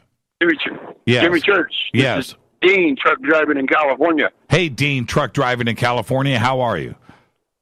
I'm good. How are you, sir? I'm doing good, man. It's Thursday night. It's Fader night. And, and I'm talking to you, and you're driving a truck. What could be better? Right. Getting paid for it. Anyhow, I wanted to talk about the emergency preparedness. And from what I was listening to Coast last night, and they were talking about Mount St. Helens is active again. They've had over 40 earthquakes up there since New Year's Day. Right. So, that emergency preparedness thing, it may be coming quicker than you think, especially if Mount St. Helens goes up again, because all the fault lines are interconnected. So if that goes up again, it's going to set off quakes all over the place. You got to be prepared. And as far as the emergency preparedness goes, you know what? I've got a go bag for myself, my family. I've got a 30-day supply of food. I've got a 30-day supply of water. I've got everything I can possibly need. I've got dirt bikes in the garage and ATVs at the ready. So, and of course, I got my bow and my knives ready to go in case I need to get food. I don't know about anybody else, but you know what? If what you're actually talking about in the beginning of the show with the chips, if all that go down, I don't want to get stuck with my, pardon my language, but I don't want to get stuck with my thumb up my butt. You know what I mean? Yeah, and Dean, I want to be Dean, let me jump in, because you drive a truck, right? Now, yes, which sir. means the logistics behind our trucking distribution across this United States is all on the internet. You pick up a load, you go drop off a load. All of that is done on computers. The logistics companies behind that are moving all of the, from all of the hubs and all these trucking centers, they're moving stuff around. If the internet goes down, that stuff doesn't go anywhere. Nobody's going to know what is on these loads, what are inside of these trucks, where is it supposed to go. And you're not going to have the fuel to do, even if you knew where to take it, all of the truck stops across the country are going to be out of diesel fuel in a couple of days. Well, let me tell you this, too. As of the first of the year, everybody driving in California is on the e-log now. Right. And some of those some of those e-logs, the way they're set up, they're all on the internet. They're all internet-based. So if that goes down, the e-log goes down, and some of them are tied into the truck. So if that goes down, the truck shuts down right in the middle of the freeway. So that's going to cause a big traffic jam when you get 20 trucks that are shut down because the internet went down, the e-log don't work. So you're talking about massive backups, people running everywhere, trying to get to where they got to get to their family. And you know what? My suggestion would be, if you don't have your stuff ready, you need to get it done as soon as possible, because I'm telling you, if Mount St. Helens goes, it's going to set off the fault lines all over California. Dean, be safe out there, my friend, and you bring up some really good points. Thank you, Mr. Church. Have a good night. Be safe now. Thank you. I will. You do the same. Absolutely. Thank you, Dean. Man, I love, one of the things that I love, not only here on Fade to Black, but over on Coast to Coast, is I love our truck driving listeners and audience. It's one of my favorite parts of the show. Let's go back to the phones. Hi, you're live on Fade to Black. Who's calling? Hey, Jimmy. Yes. How are you? I wanted to talk about the UFO disclosure. First of all, I want to believe, but I find the timing very precarious, because the day before all that went down, it came out that the Pentagon had lost $21 trillion. And then the next day, they're talking about this UFO video. And in my mind, it seems like maybe that $21 trillion went to the black budget to create these super crafts. And on top of that, Mr. DeLong, being a high-level Freemason and very close-knit with Haim Saban. How do you know that he's a high-level Freemason? Well, he puts it all over his music videos. He's got a Freemason sticker on his guitar. But, he's talked about it. Why doesn't anybody ask him about that? Is the question. I'll do it when we're off the show tonight. I'll call him and I'll ask him, dude, are you a high-level Freemason? And I'll tell you tomorrow on the show. How's that? Or on Monday. Awesome, it'll be Monday. That's why we love this show. And ask him about Haim Saban and the Zionists, and is he being used? Is he being guided maybe by his buddy Haim? Yeah, that's all internet propaganda, man. You don't believe everything you read on the internet, do you? Haim Saban purchased his company Macbeth. Look it up. Saban Brands owns Macbeth, which Tom started. Right. So? Well, that tells you right there that they are, close, and his Freemasonry obviously gives him access to these Department of Defense people. Why wouldn't these Department of Defense people just create a company themselves with all of their insider knowledge? Why do they need Tom DeLong to be the front man for this massive project? What is Tom bringing to the table that these guys couldn't have done themselves? I really don't get the whole thing. See, you just answered your own question for you.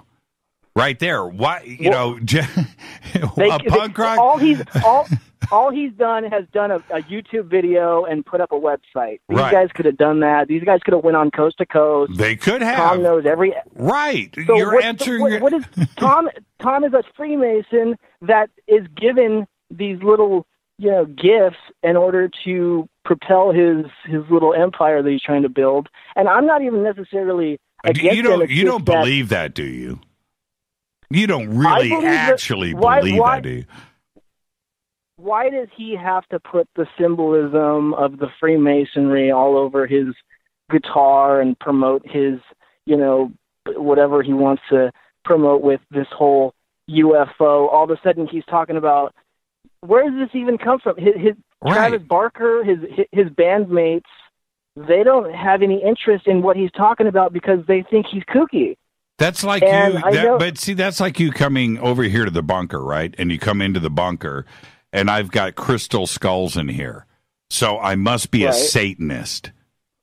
No, I think by being a Freemason, it helps advance your career, because most of the people in the industry are going to be fellow Masons that are going to help network you into the right crowds. And him being a Freemason allowed him the opportunity to get closer to these government types. And I think it all fell apart when Haim Saban was Hillary and Obama's #1 donor. and he thought that, and he was also part of the Podesta leaks.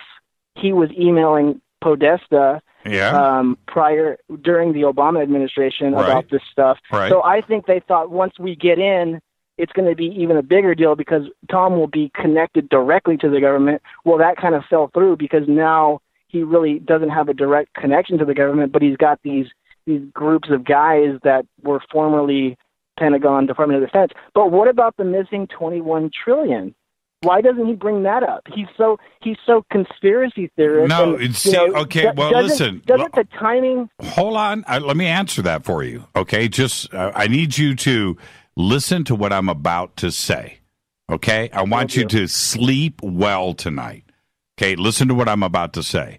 That $21 trillion Pentagon audit that was out in the mainstream media the day before the New York Times article was released, okay, that you pointed out, that New York Times article release was worked on for 5 weeks.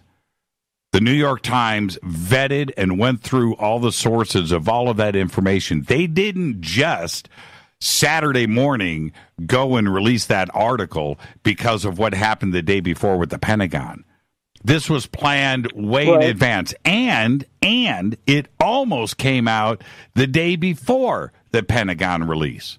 So if it would have come out the day before the Pentagon release, then that negates everything that you just said.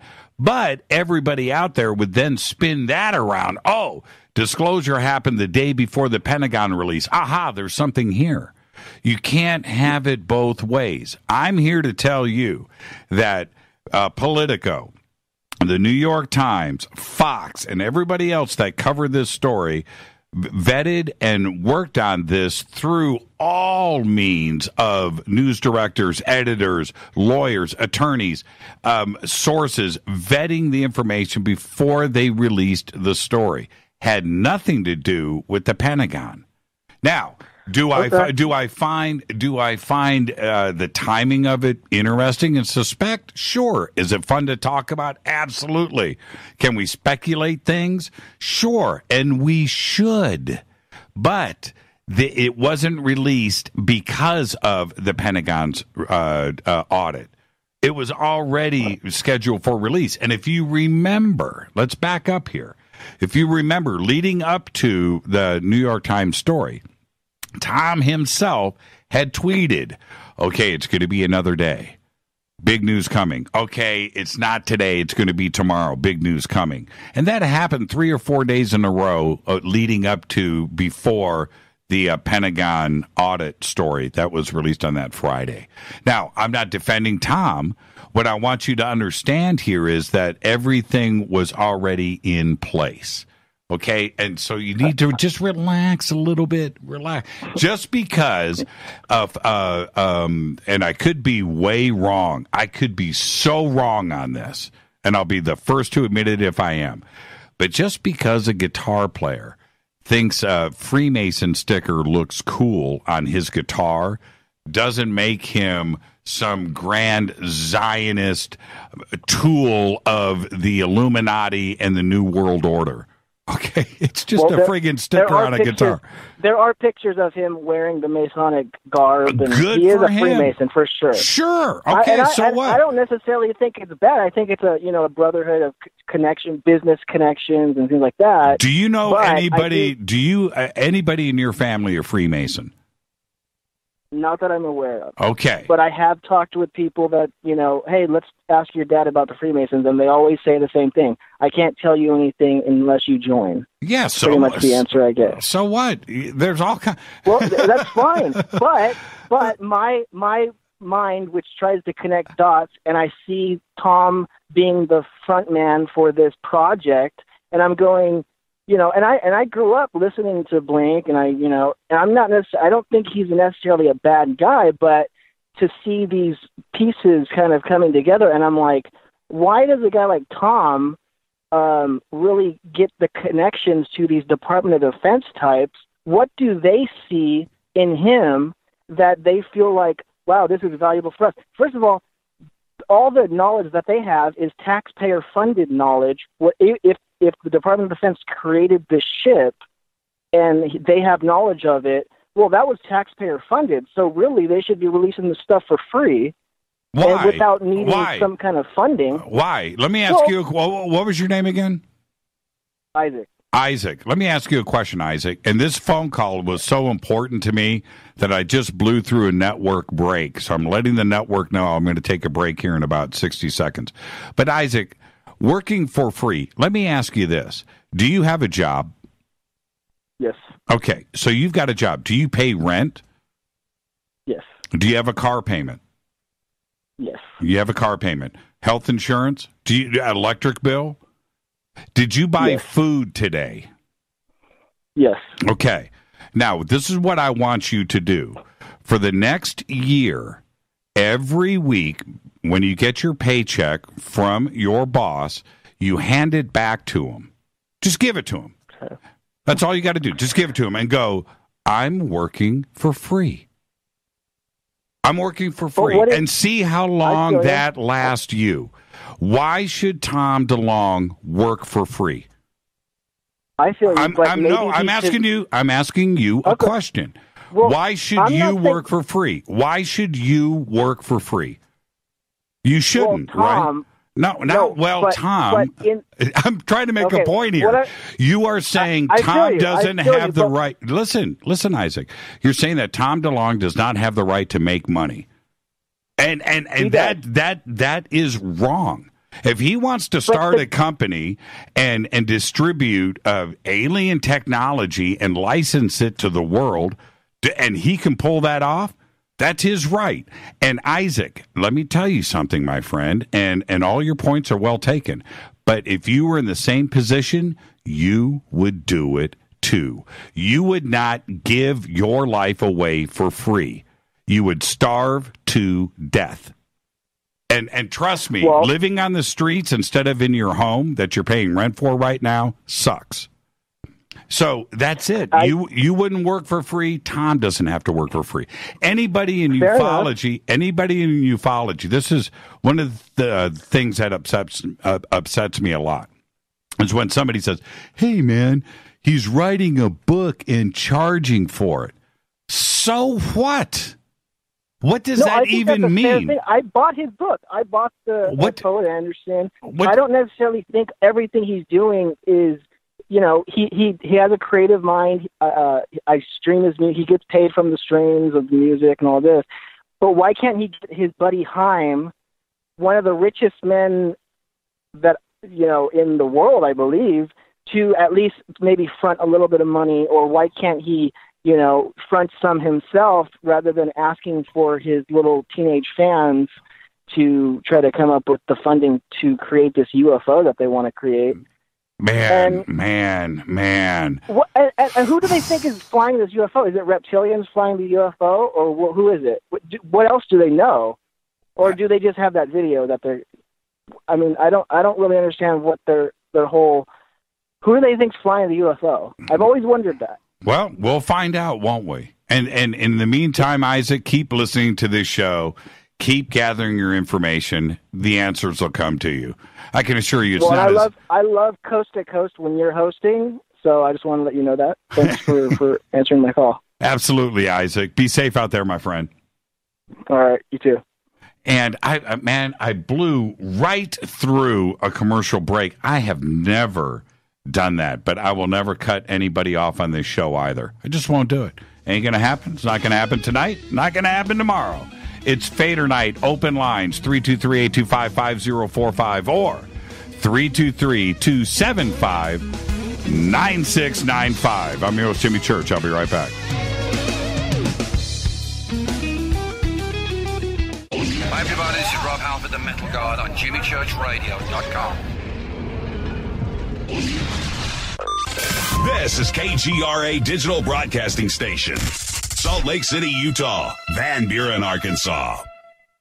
Okay, nurse, let's get this man to the ER stat. Right away, doctor. We see this every day. Heart attack or angina pain due to blocked and clogged arteries. Chelation can remove obstructions or blockages from arteries and help avoid painful and expensive surgery. Now there's Angioprim. It's a liquid oral chelation product that you take with juice. You start to feel the results fast. Angioprim increases blood flow all over the body, and that means more energy and strength to take on the day with less aches and pains. 60 years of research has gone into chelation, and Angioprim is the result. A safe and easy way to unblock your veins and arteries from buildup that slow circulation. Paging Dr. Jones. Please report to the emergency room right away. Log on now for a special radio offer from Angioprim. That's angioprim.com/radio.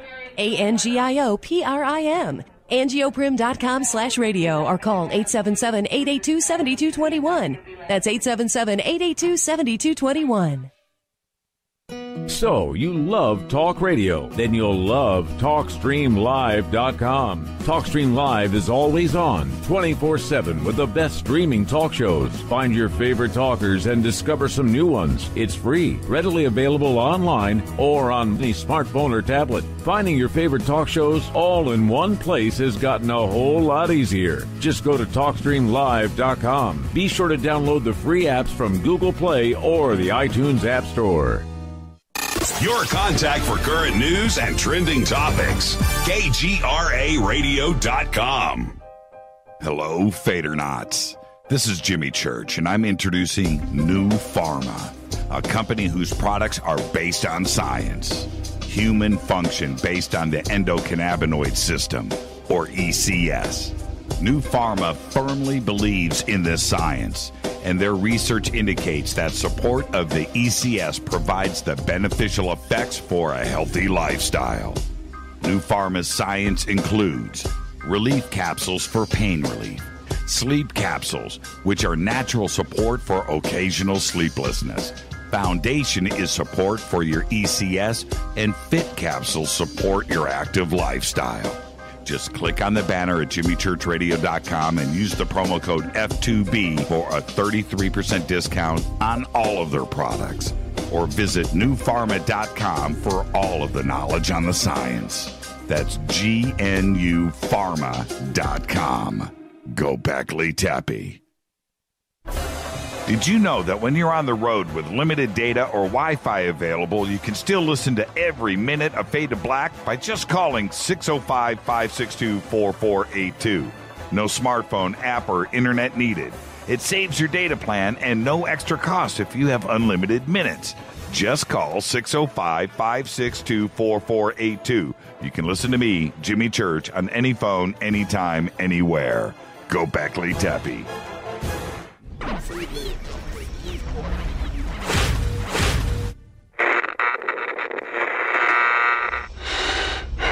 You want to know a secret? I love ponies. I really love ponies. I'm serious. I couldn't stay sane without ponies to brush. Why Fade to Black? Because you never got that pony, damn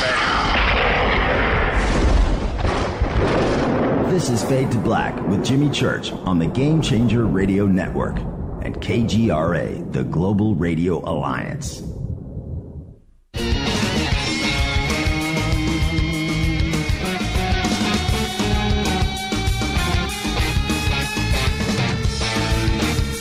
Yeah. Fade to Black. Fadernight. 323-825-5045 or 323-275-9695. I'm your host, Jimmy Church. Getting a little heated in here. But I'm being serious. Yeah, when it comes to, there is nothing more interesting to me than the Freemasons and their history. Oh, man, we could do that all night long. I have no issues with that. But jumping into one of the things that bothers me today is that there is a generation here that suddenly wants everything for free. Wants everything for free. Everything. You know, it is mind-blowing to me. It's just mind-blowing.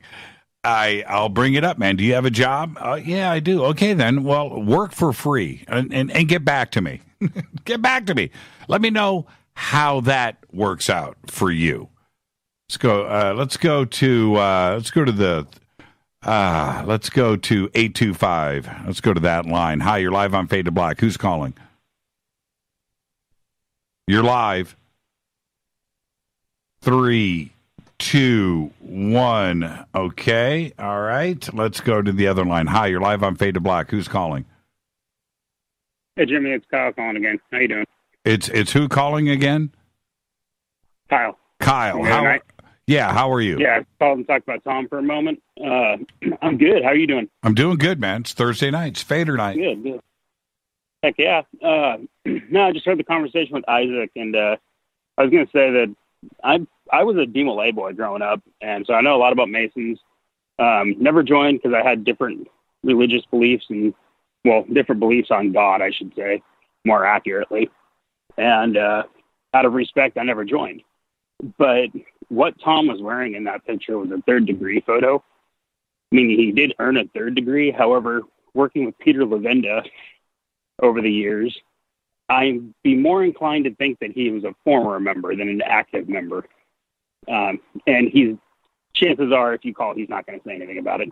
He's already done that in the past with George Norrie on Coast to Coast when asked directly about it, which I don't blame him. I know a lot of Masons. I work with a lot of them. The only reason I know they're even Masons is because I can see the rings, and they don't talk about it, and they're pretty quiet. But if you ask them anything directly, they will answer questions. Are they a cult? No. They're very cordial. They'll say, come to open meeting nights and see what we do. They're very welcoming and very awesome people to work with. And I've never run into any that are evil per se, but, to each their own and how they look at things, The first time that I noticed the Freemason sticker on his guitar, I think it's like an ES335. It's a hollow body, right? And I noticed it. I'd seen that guitar 100 times with that sticker on it. Never noticed it. And if you actually look at it, it's not the Freemason symbol. It's missing an element. Yes, and it's replaced with the band logo. Right. He's turned that into his own little sales gimmick, and it works because I even own an Angels and Airwaves pin with that logo on it from a concert. Right, and I never noticed it, and everybody knows in this audience too is into symbology, and we noticed those things. I just thought it looked cool. I just never, and I took a second look. I was like, wow, it's a Freemason sticker. Okay. And you're right. It's not quite the logo, though. You're right about that. I should go back and take a second look. But I did notice that it wasn't exact. But my point to all of this is, I mean, really, seriously, who cares?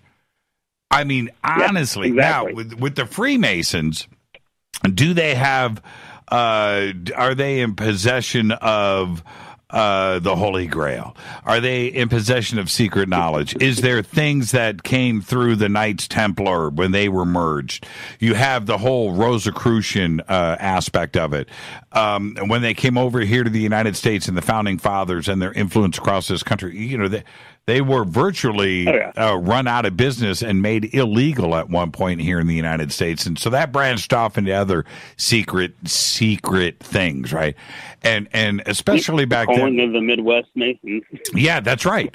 And everybody had a secret group or a secret organization that they were forming and starting and the mysteries. If you go and look back, the Ku Klux Klan started the same way. I'm not advocating them. They started the same way. They were a secret organization. Well, I don't know much about that. But going back to the symbology of ancient Egypt and what the Masons were about and the possibilities of them going all the way back to the construction of the pyramids and the Masonic order, branching off from the original quarrying that was done.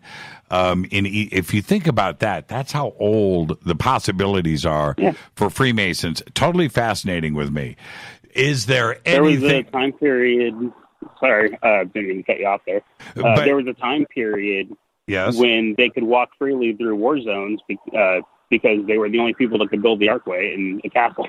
I've read stuff about that too as well. Yeah, and if you had the secret handshake, right, on the line of battle, another Freemason would save, the enemy guy from the other side.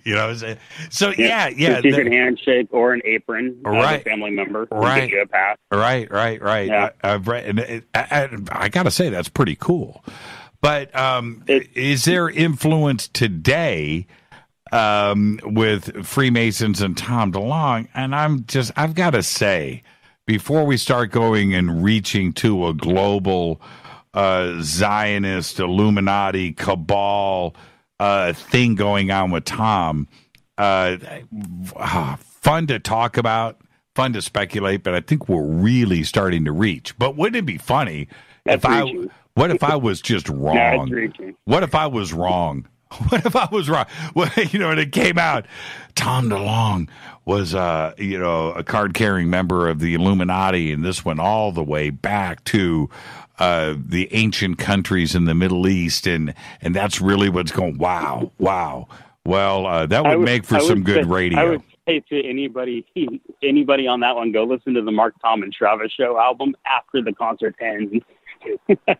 And then you'll look up and see why I'm laughing. That's when funny. Somebody says Tom's a member of the Illuminati. Yeah, that's funny. That's funny. But if I could do what Tom is doing, if I was sitting on $50 million, $75 million, I had some spare dosh lying around, and I was able to just back off of my career and go after this, I would do exactly what he is doing. I would do exactly 100%. I would do exactly what he was doing. I would form a corporation. I would sell some stock. I would get all of the smart guys that I could together that knew about this technology. I would dip into the Pentagon and the CIA. I'm successful. Therefore, people like to hang out with successful people. I wouldn't be talking. I would be doing, because I have the finances in back of me to do whatever it is to push this agenda forward. So you know what? I would do the exact same thing. And that's why I say this to everybody. And I've said this to researchers and authors privately. You would do the same thing that Tom is doing. You would do the same thing. And to answer Isaac's question about why Tom is asking for money from the public is for the benefit of a public benefit corporation. And if the government ever came looking and saying, hey, we're going to take all of this, they have the ability to look up and say, no, it's owned by this many people all over the world. You can't touch that. There's that part of it. But the other thing, and this is the truth of it, what is wrong with that? Nothing. Absolutely just like using, nothing. It's out. It is like using a hot dog stand as the front money for the company to start the company. So what? It's nothing but a slush fund meant for building a company in the first place. That's right. What he put it there for. It's what he's done for years. It started with loserkids.com. Loserkids.com was the first website he built. That's right. And sold product on. All and companies sold it. All companies are the same thing. All companies are the same thing. I know. I have friends today. That have corporations that have the same name as when we were in high school. It's the same. Well, it's just like. I think this one's a joke. But there's a rumor that Blink-182, when they first started, they used a name like Poo Kitty Poo or something like that, simply so that their lawyers would have to say that name every time they wrote out their checks. Yeah, that's funny. I wouldn't doubt that. I wouldn't doubt that. There's a few stories like that. Either, but I've never seen proof of it, but I wouldn't doubt it. Looking at the history and looking at the people involved, it would be something they would do just to be silly. There was a few stories like that in Hollywood with a few different bands that were doing stuff like that. So yeah, I wouldn't doubt that at all. But I wanted to go back to your point, though.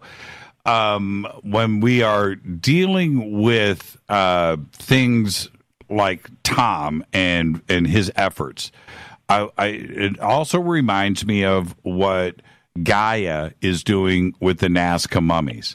And everybody was all up in arms. Oh, Gaia's getting subscriptions. They're doing that, and it's just like, who cares? And the way that Gaia is putting the Nazca story out there, of which there were probably 100 million views or more on those original sets of videos, that the cost of doing the DNA research and getting all of those studies done by independent DNA labs in different countries around the world, and you have the resources to do that, do it. There are so many out there that are in possession of an elongated skull or a bone, or think about some of the stuff that Michael Cremo has been involved with, or Klaus Donna, right? Where they're in possession of these things, but they don't have the resources to go and have the DNA research and the scientific study done on the artifacts and archaeology that they're in possession of. It doesn't have to be a bone. It could be an artifact. It could be, a carving, a sculpture of some kind. But it's expensive to go and have a university or a college or an independent lab to do all the testing on this stuff. Gaia had the resources to do it. And if they are turning around and getting extra subscriptions, so what? It's a business. I don't care about that. But the point is, they have the resources because of the company that they run to go and dump it into this independent research. What, you want them to do it for free? It doesn't make any sense. They've got to be able to. They have to be able to cover assets of the bills for being able to run the subscriptions, let alone the video in the first place. Or if you go back to when Angels and Airwaves released the Love 2 album, it was Love 1. The Love 1 album, they released that completely free. It cost them somewhere between $110,000 to $220,000 just to have people download an album. If you're streaming video, which is way more bit rate being used and bandwidth being used on the internet than just downloading an album multiple times, they have to be able to cover those costs. Therefore, subscription plans make perfect sense. It's going to be able to cover the costs and be able to build growth at the same time.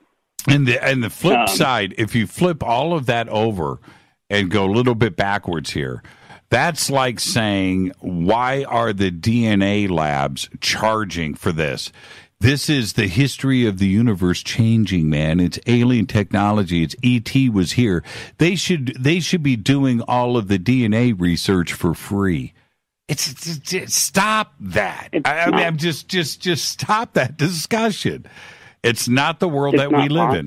No, it is not. However, one of the downsides of our community is that sometimes with success comes a certain amount of people that they let their skepticism get the better of them. Yeah, you're absolutely right. We have to understand that to a certain extent as well and give a little birth for that, because they mean well, but we all have our amount of skepticism that we cater to. And I can truly say that there's been many times I've heard serious conversations on here that on my end, I was laughing and just nonstop laughing. And it was great entertainment. But in reality, we have to remember, this person feels that happened to them. In their mind, it's real. Well, you have to respect that to a certain extent. You have to, and that's when you have to ask yourself, what is reality? And reality is it's an individual situation for everybody, even for you, Kyle. Kyle, I got to get to a commercial break here, man. Thank you. You have a great night, and thanks for that. Thank you for the phone call. Absolutely great phone call right there. This is Fade to Black.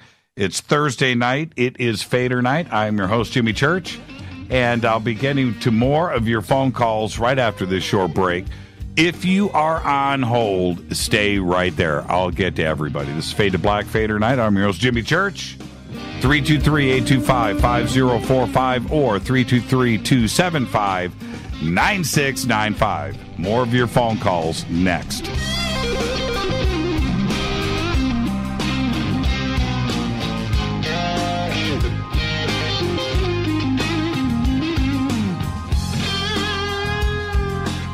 Hey, what up, y'all? Sugar Vivica Fox here, and you are listening to my boy, Jimmy Church, on JimmyChurchRadio.com. Despite popular opinion, reading a book will not make you smarter. But listening to Jimmy Church will. So you went to dinner last night, you had your favorite pasta. Ugh. Or maybe you had a heavy, spicy meal and it left you. Ugh. Get the tea.com. Maybe you mowed down a huge steak and your plumbing is all plugged. Ugh. Get the tea.com. Our super strength tea will take care of your occasional. Ugh. It's all organic and non-GMO. Get rid of ugh. We have so many great supplements, but our super tea is number one. GetTheT.com. That's GetTheT.com. So, you love talk radio? Then you'll love TalkStreamLive.com. TalkStream Live is always on, 24/7 with the best streaming talk shows. Find your favorite talkers and discover some new ones. It's free, readily available online or on mobile with any smartphone or tablet. Finding your favorite talk shows all in one place has gotten a whole lot easier. Just go to TalkStreamLive.com. Be sure to download the free apps from Google Play or the iTunes App Store. When you take the beans from Central America with dashes of Indonesian and African mixed in and then roast it to the dark side of fade to black, you create the ultimate brew of fringe. Introducing the Fade to Black blend from Rivermoon Coffee. Yes, Rivermoon's darkest customized roast was created for the love of Fade to Black. The alchemy of masterful roasting and smoking the beans is in every sip of this full-bodied, dark Java. I need my coffee dark, deep, with distinct bittersweet chocolate highlights, just like the bunker. Leaning further into the darkness of the roast is Fade to Black blend from Rivermoon Coffee. Just click on the banner at JimmyChurchRadio.com and use the promo code F2BBLEND for 15% off of your order today. Go Beckley Teppy. Hey, can we talk about something serious for a minute? Your age. Getting old has its perks. But remember, being a few years younger, you know, your hair was thicker, you didn't have so many wrinkles, that extra weight wasn't haunting you, and you just felt better. Well, we can't turn back the clocks and go back 10 or 15 years, but you can start feeling and looking 10 or 15 years younger with Nature's Youth RSF. It's a doctor-formulated daily supplement that helps your body maintain its peak performance and fight the aging process. Imagine sleeping better, looking better, and feeling better. See how Nature's Youth RSF has helped thousands of people just like you at natureyouth.com. natureyouth.com. The holidays are coming. Imagine how it will feel when your family and friends are asking you what you did to look so good. Your secret will be Nature's Youth RSF. It's time to start looking better and feeling better. Learn more and order your Nature's Youth RSF at natureyouth.com. That's natureyouth.com. Erica, Brittany, Gabby, and you're listening to JimmyChurchRadio.com. It's not a lifestyle we chose. We were born this way. KGRARadio.com.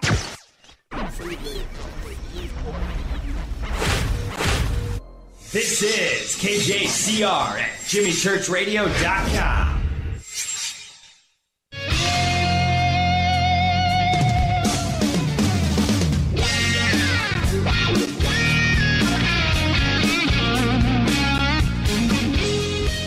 Welcome back to Fade to Black. I'm your host, Jimmy Church. Thursday night, Fader night. Great phone calls tonight. Jon Rappoport, Peter Tagtgren in here. Great stuff. 323-825-5045 or 323-275-9695. Let's go back to the phones. Hi, you're live on Fade to Black. Who's calling? Hi, Jimmy. Yes.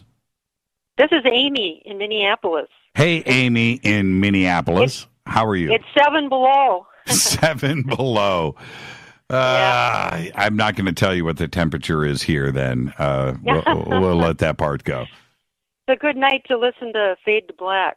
Yeah, fun night on the show. What's on your mind tonight, Amy? Well, what's on my mind a lot lately is I feel the focus should stay on the trillions of dollars that's continually missing from the Pentagon that they use for secret technology that they don't give the public, that the public has paid for, that could solve a lot of the problems that you talked about at the beginning of the show. And I think the rest of it is just pretty much all a distraction. Do you know, if we looked at it like this, I did a monetary breakdown on this probably about 6 months ago, but $21 trillion, let's scratch that. Let's take that down to $5 trillion, right? $5 trillion. $5 trillion would house and feed everybody on this planet with electricity for 100 years. Right. Every single person on this planet. Now, why? Well, I think that is ultimately the most important thing that people should not be distracted from, because that's what they're trying to do. Is they're always trying to figure out ways to hide it again. And we paid for it. It's taxpayer money. Let's have the technology. Let's have the world we could have before our world is destroyed, and just cough it up. Yeah, I don't understand. Look, if I was king of the world, right? If I was the king of the world, I don't have the incorrect moral sense to not take care of everybody on this planet first, right? But for some reason, those that are in control of this money don't have the rest of the planet on their mind. And I don't get that. I don't understand that. If you could take the heads of all of the banks, right? Every single one of them, all those dudes on Wall Street that are controlling these funds, right? That are, just making money off of nothing, right? Making money from not even working. Take them and let them live in a garbage dump in India. Let them wander Africa for a while, and just go around and put them in a slum somewhere, and let them see what reality is for so much of this world. That's what I'd like to do. They are not in touch with themselves at all. They have no moral compass. I just don't get that. So we're talking about this 21 trillion, Amy, and that's a big number. A small fraction of that would take care of everything on this planet. Everybody. Look at some videos of the homeless children in Brazil, or the homeless children living at train stations in India, or pick a country in Central or South America, or just go in Asia, and go and take a look at what's going on out there, and tell me that isn't wrong. They have the same rights that we do, that they do. They're human beings. I cannot believe that, that a 5-year-old boy or girl somewhere on this planet doesn't have food or an education or a place to live. If they don't have those things, then why can't we provide them? Why? It's just, it's not right. More. It's not right. It is simply fundamentally not right. And we want to sit and argue in this country about things. Yeah, sure, we need to fix the roads and the schools and take care of our country first and do all of that. But we want to sit and argue about these petty things, truly petty, when we look at 3 billion people in this world that are making less than, $500 a year? Stop for a second, man. Stop.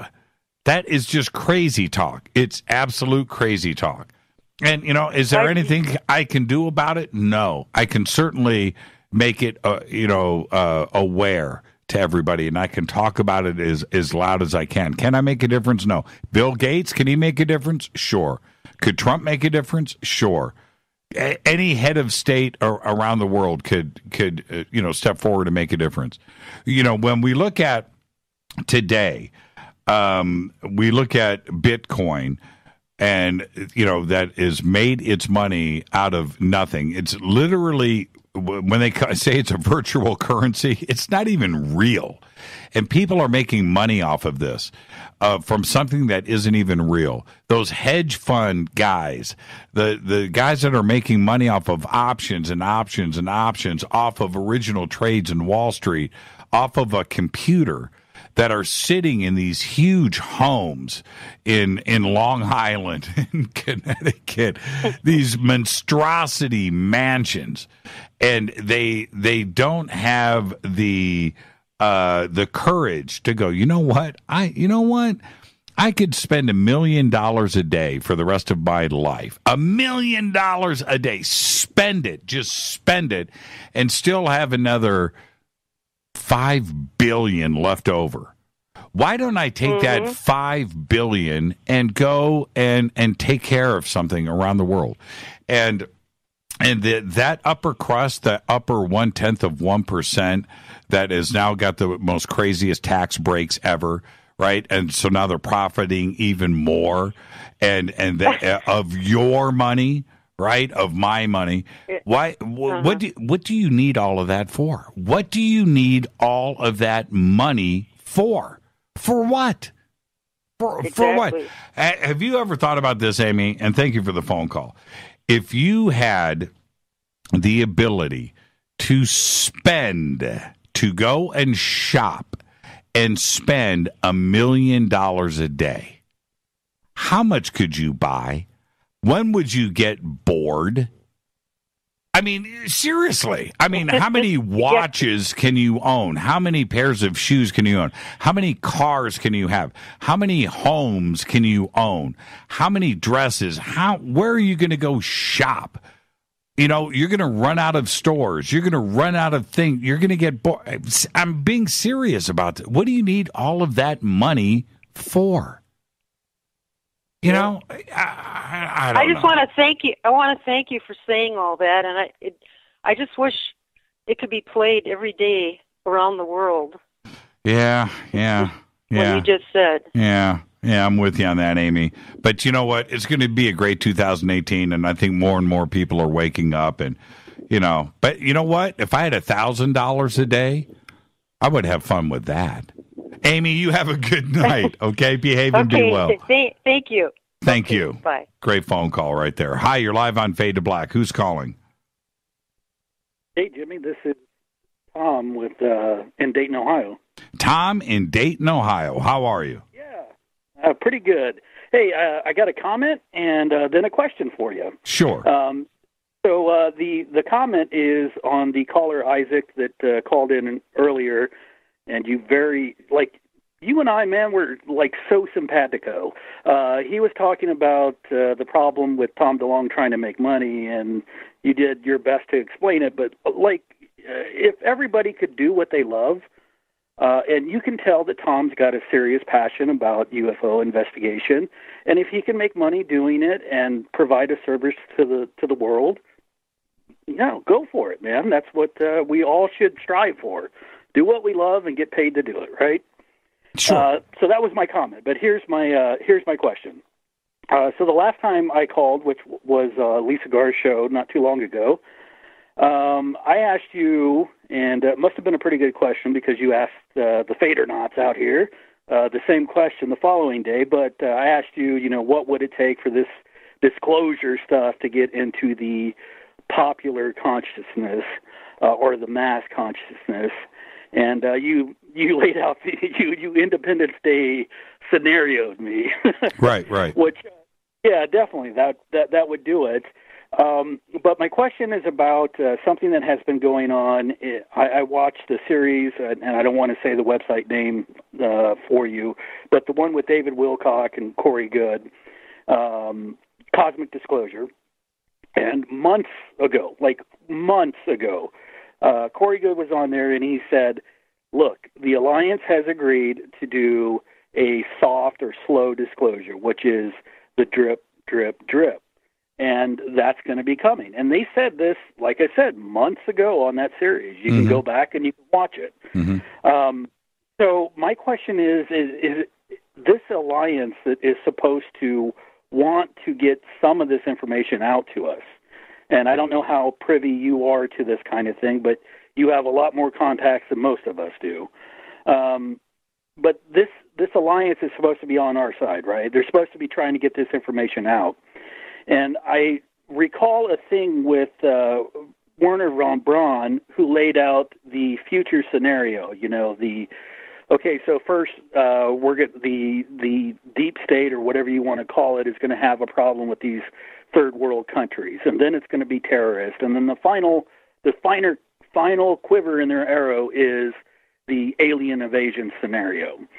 So when this alliance that is, again, supposed to be on our side agreed to this soft disclosure, did they not see this playing out exactly how Werner von Braun basically laid it out, 50 years ago, 60 years ago, with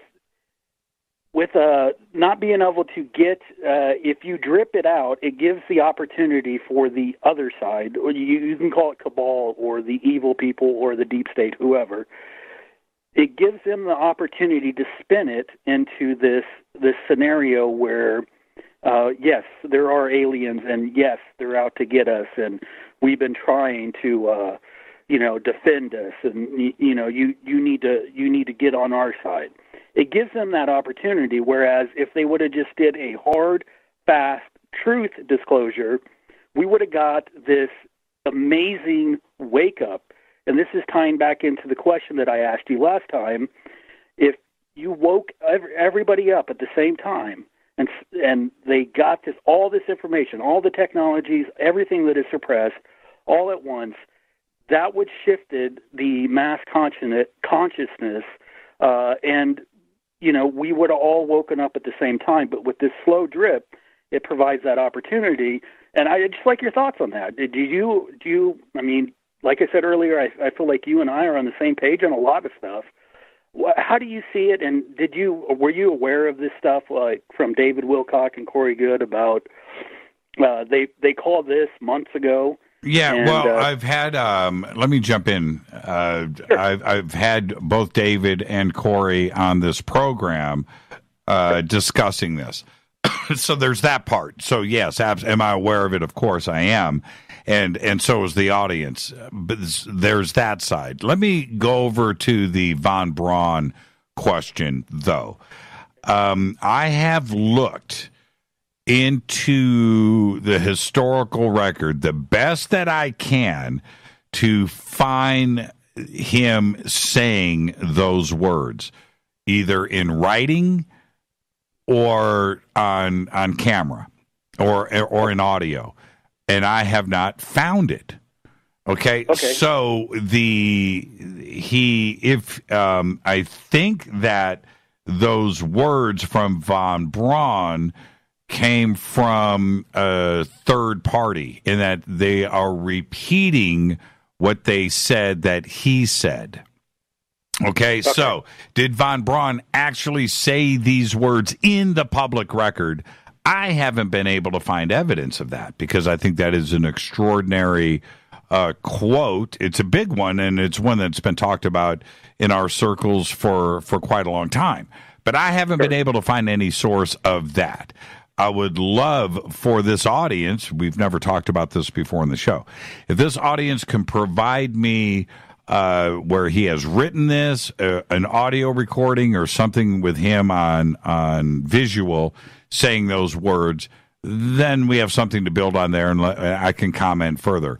Until then, it is it's like a third party situation. So I don't really have a comment on that, because I would love to go, yeah, von Braun said this, but I can't say that because I don't have the vetting of him being sourced to that directly. Do you follow what I'm saying there? Yeah. So this was something that Stephen Greer said. Many have said it. Many. It's been quoted all over the place. And what I'm saying is I haven't been able to find a source of that. Greer's not a source. Nobody's a source. The source is, do we have an audio recording? Did he write it in a book? Did he say it on television? Was it in an interview? A direct quote going back to von Braun. So if anybody can find that, send it to me. Great.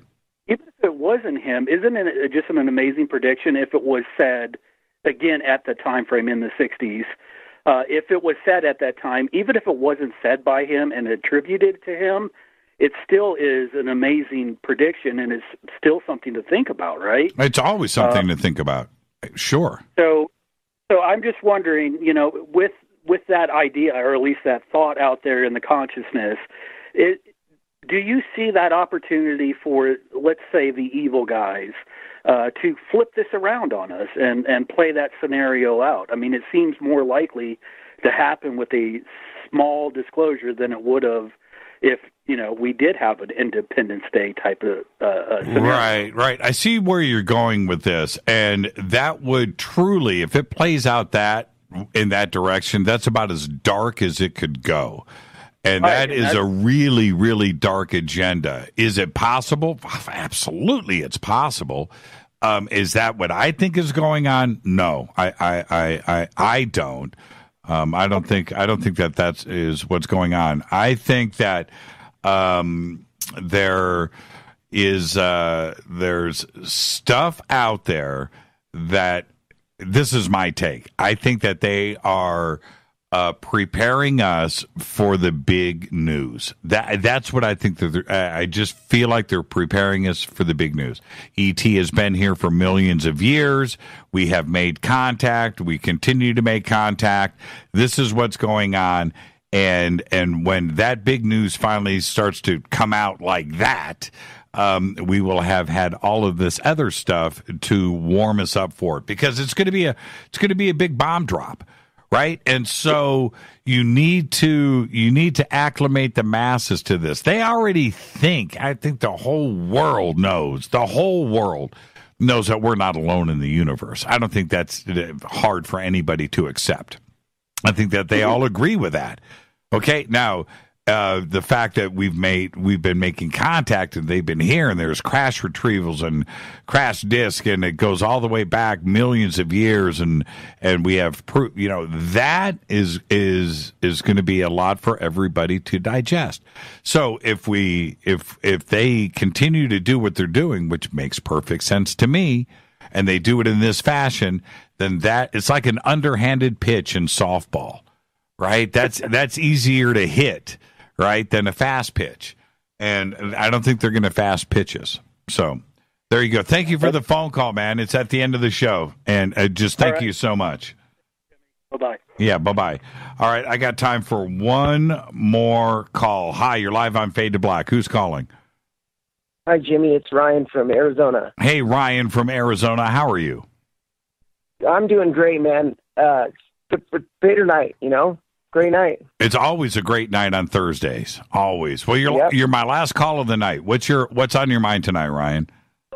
Did you get a chance to watch the X-Files yesterday? I sure did. And what did you think of it? I don't want to bum people out. I'm going to say this. It was cool.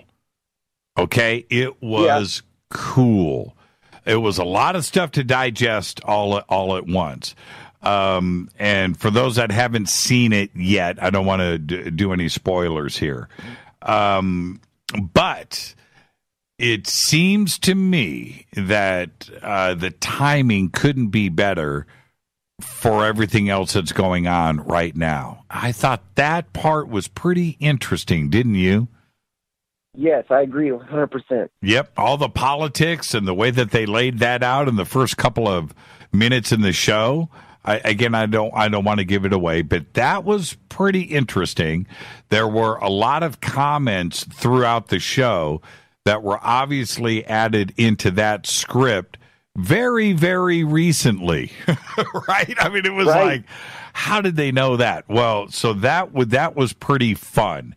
Now, where do they take it from here? If they go to a monster episode next and another paranormal ghost thing next, and they leave all of this UFO stuff behind like they did last season, I'm going to blow a gasket. Because, and that's what I'm saying. They've set it up for an amazing last season. And they've also said that all questions are going to be answered, right? That's in all the advertising. So let's hope that Chris Carter keeps his foot on the gas and keeps this storyline going, because like he did last year, he did a good setup. Well, he set it up really, really well now. Now, what I'm saying is I don't want to be let down next week. I just don't. I hope that they keep the storyline going for the rest of the season. Yes, I did too. I did think it was interesting how they had some of the nomenclature in there, like the secret space program. Yep. They did. Yeah. Now, don't give it away, Ryan. You can't do that. I won't. But it's going to entice some people to watch it. Now, but this is what I did find interesting. If you remember in the last episode when the plague was taking over the world, right, and Mulder and Scully were in the traffic jam on the bridge. Remember that? And then the triangle UFO comes over the car and flashes them. You remember? Yep. Where was that yesterday? I know. Where was that whole thing? Did she get abducted? What happened to Mulder? What happened to everybody on the bridge? Was that a TR3B? Was that us? Was it them? Was it... you know what? Where did that whole thing go?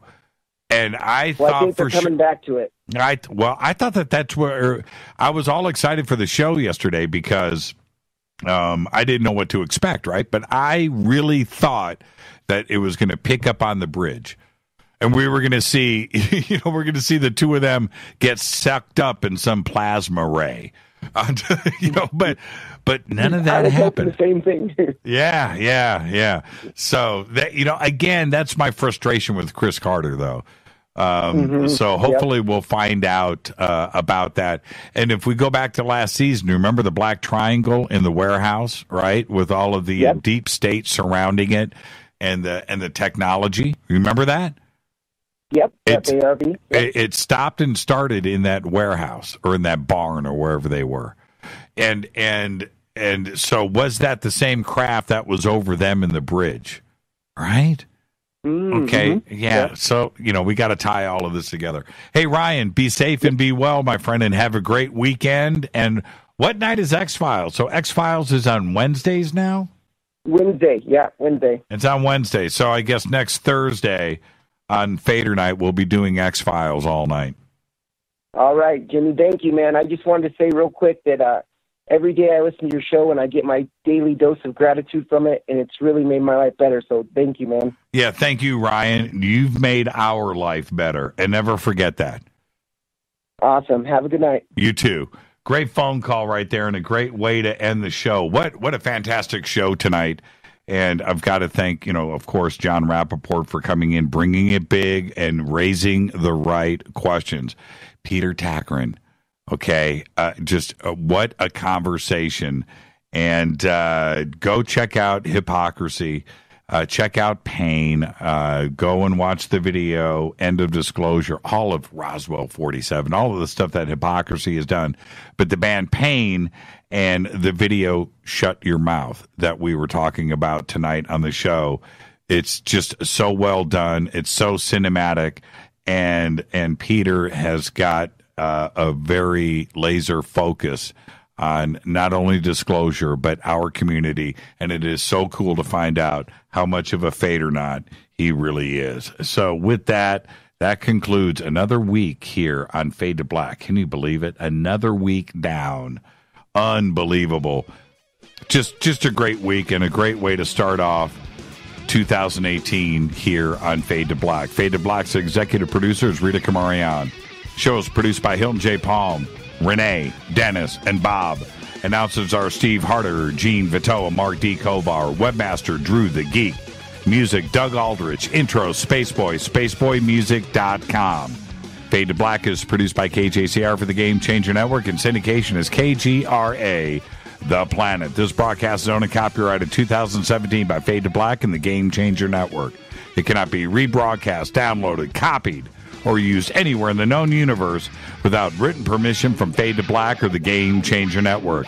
I'm your host, Jimmy Church. You can follow me on Twitter at JChurchRadio.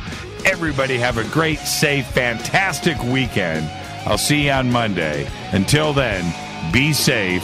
Go Beckley Tepe.